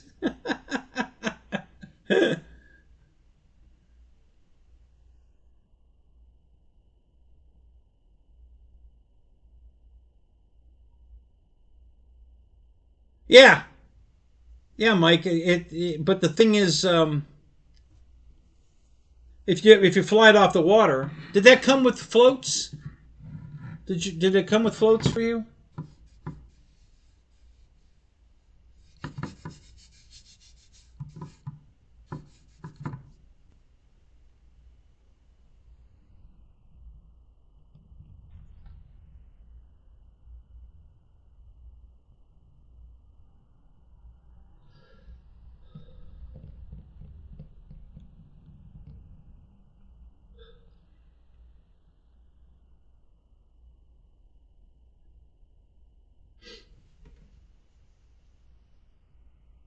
No floats? Oh wow. Yeah, so that's why I haven't bought the Grand Tundra, because the little plane comes with floats. The big ones, they're extra, and they want like $350 for the plane without floats, and I think I paid $199 for the regular Tundra with floats. So that's why I haven't bought the Grand Tundra. I just don't think the price is right. My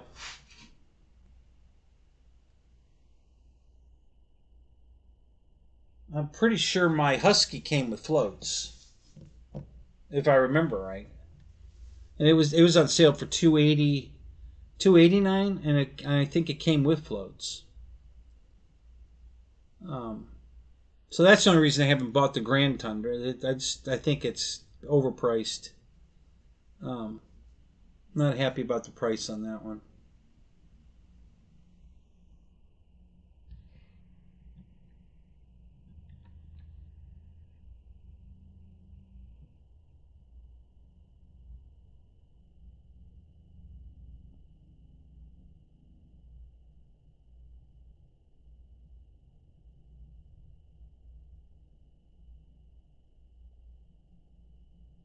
All right, I put that in my cart. Let's check my cart. I want to make sure that plane and the battery in my cart.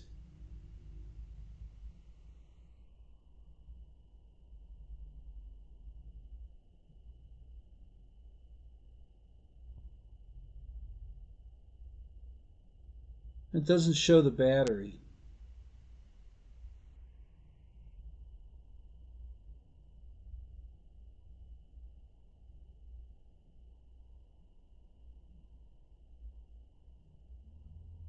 All right, let's go back to the...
Oh, that's good news.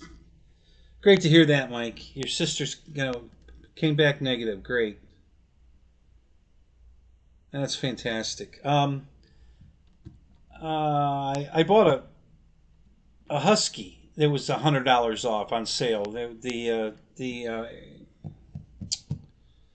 Arrows husky. It's 6S, the 6S version. I was going to buy a 4S version, and I got the 6S version cheaper than the 4S version because it was on sale. So, and I think it came with floats. It was only 280. I think it was 289, 284 or 289. I think, and I'm pretty sure it came with floats. And so that's why I haven't bought a Grand Tundra, because that one's $359, no floats. And I bought the Tundra, several years ago, for like $199, and it came with floats. So, yeah, I just think the Grand Tundra's overpriced.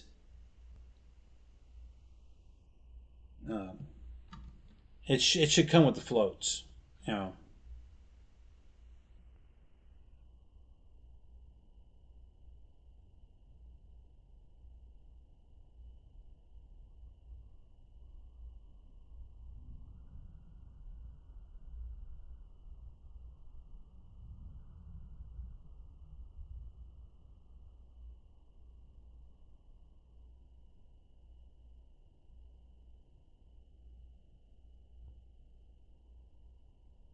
Hmm.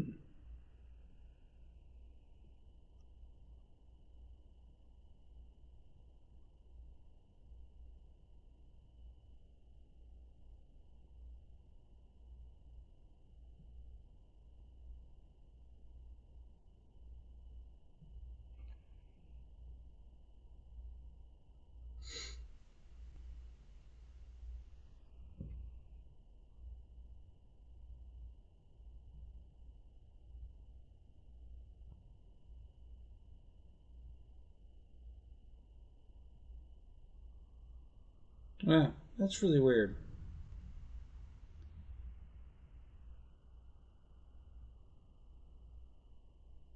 Very weird. I know I saw it. It said it came with a battery. Now I can't find that ad. I gotta find it. I don't know why it's doing that. Weird.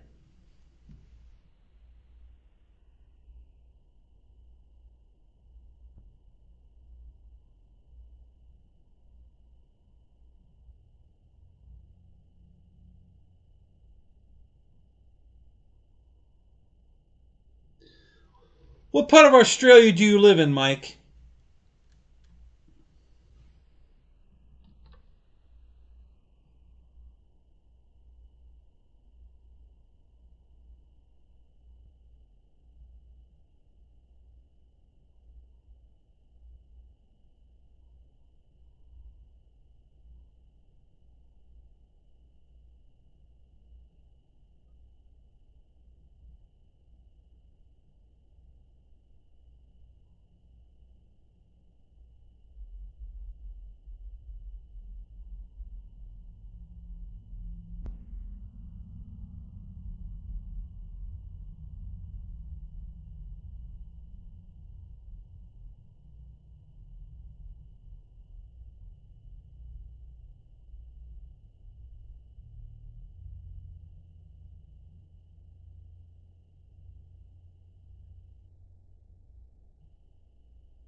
Yeah, I don't know where I saw that. That's weird.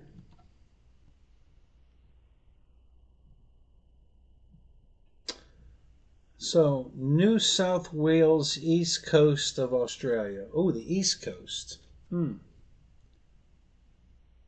Is that close to Sydney?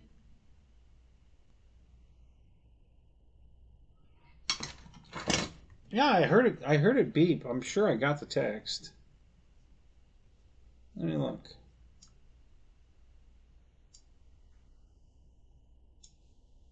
Yeah. Yeah, RAM 6.7. How can this enjoy the video with the music and original? Yeah. Yeah, I got it.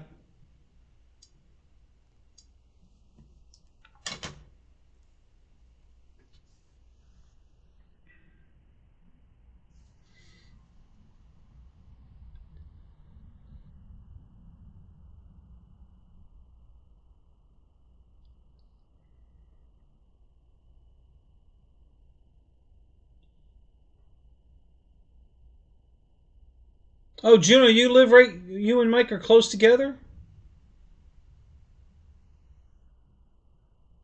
That's cool.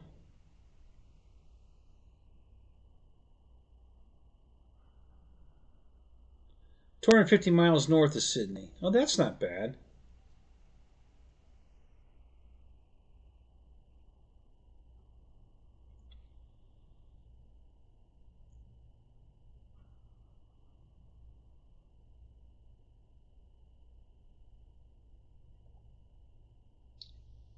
What year's that truck, Roy?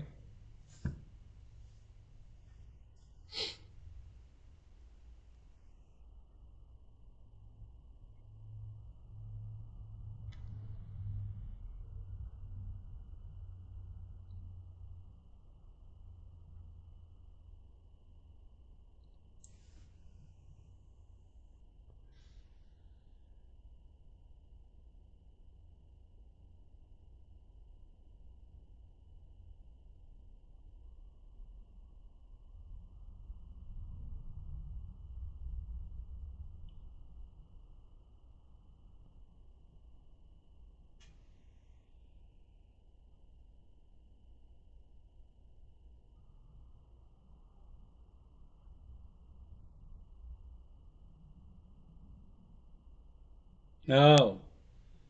So yours doesn't have the depth fluid. Well, that's cool. At least you don't have to buy that stupid shit.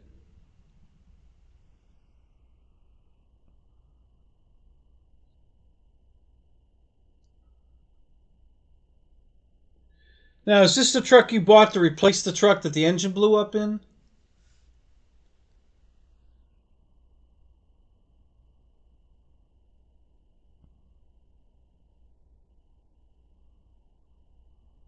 Gotcha. I thought you bought that truck new. I didn't realize you bought it used. So that's why I was confused. Yeah, for some reason I thought that was a brand new truck you bought. Anyway, all right, cool. Yeah, I'll watch the video. All right, guys, I think I'm gonna call it. It's almost 4 o'clock. I think I'm gonna go get some sleep. But yeah, just wanted to, give you guys a heads up on some sales. I think I'll go in the house and finish ordering my airplanes, get them on the way, and yeah.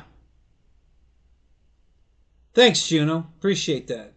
You guys have a great day. I'm gonna have a happy Turkey Day, and thank you, Juno. And we'll talk to you guys, if not before, I'll talk to you probably Saturday. All right? So have a great night. And I've got your numbers, Roy. I'll text you tomorrow about your video. All right? All right, guys. Have a great night. We'll talk to you later. I gotta figure out how to turn this thing off. It's a process. I gotta go here.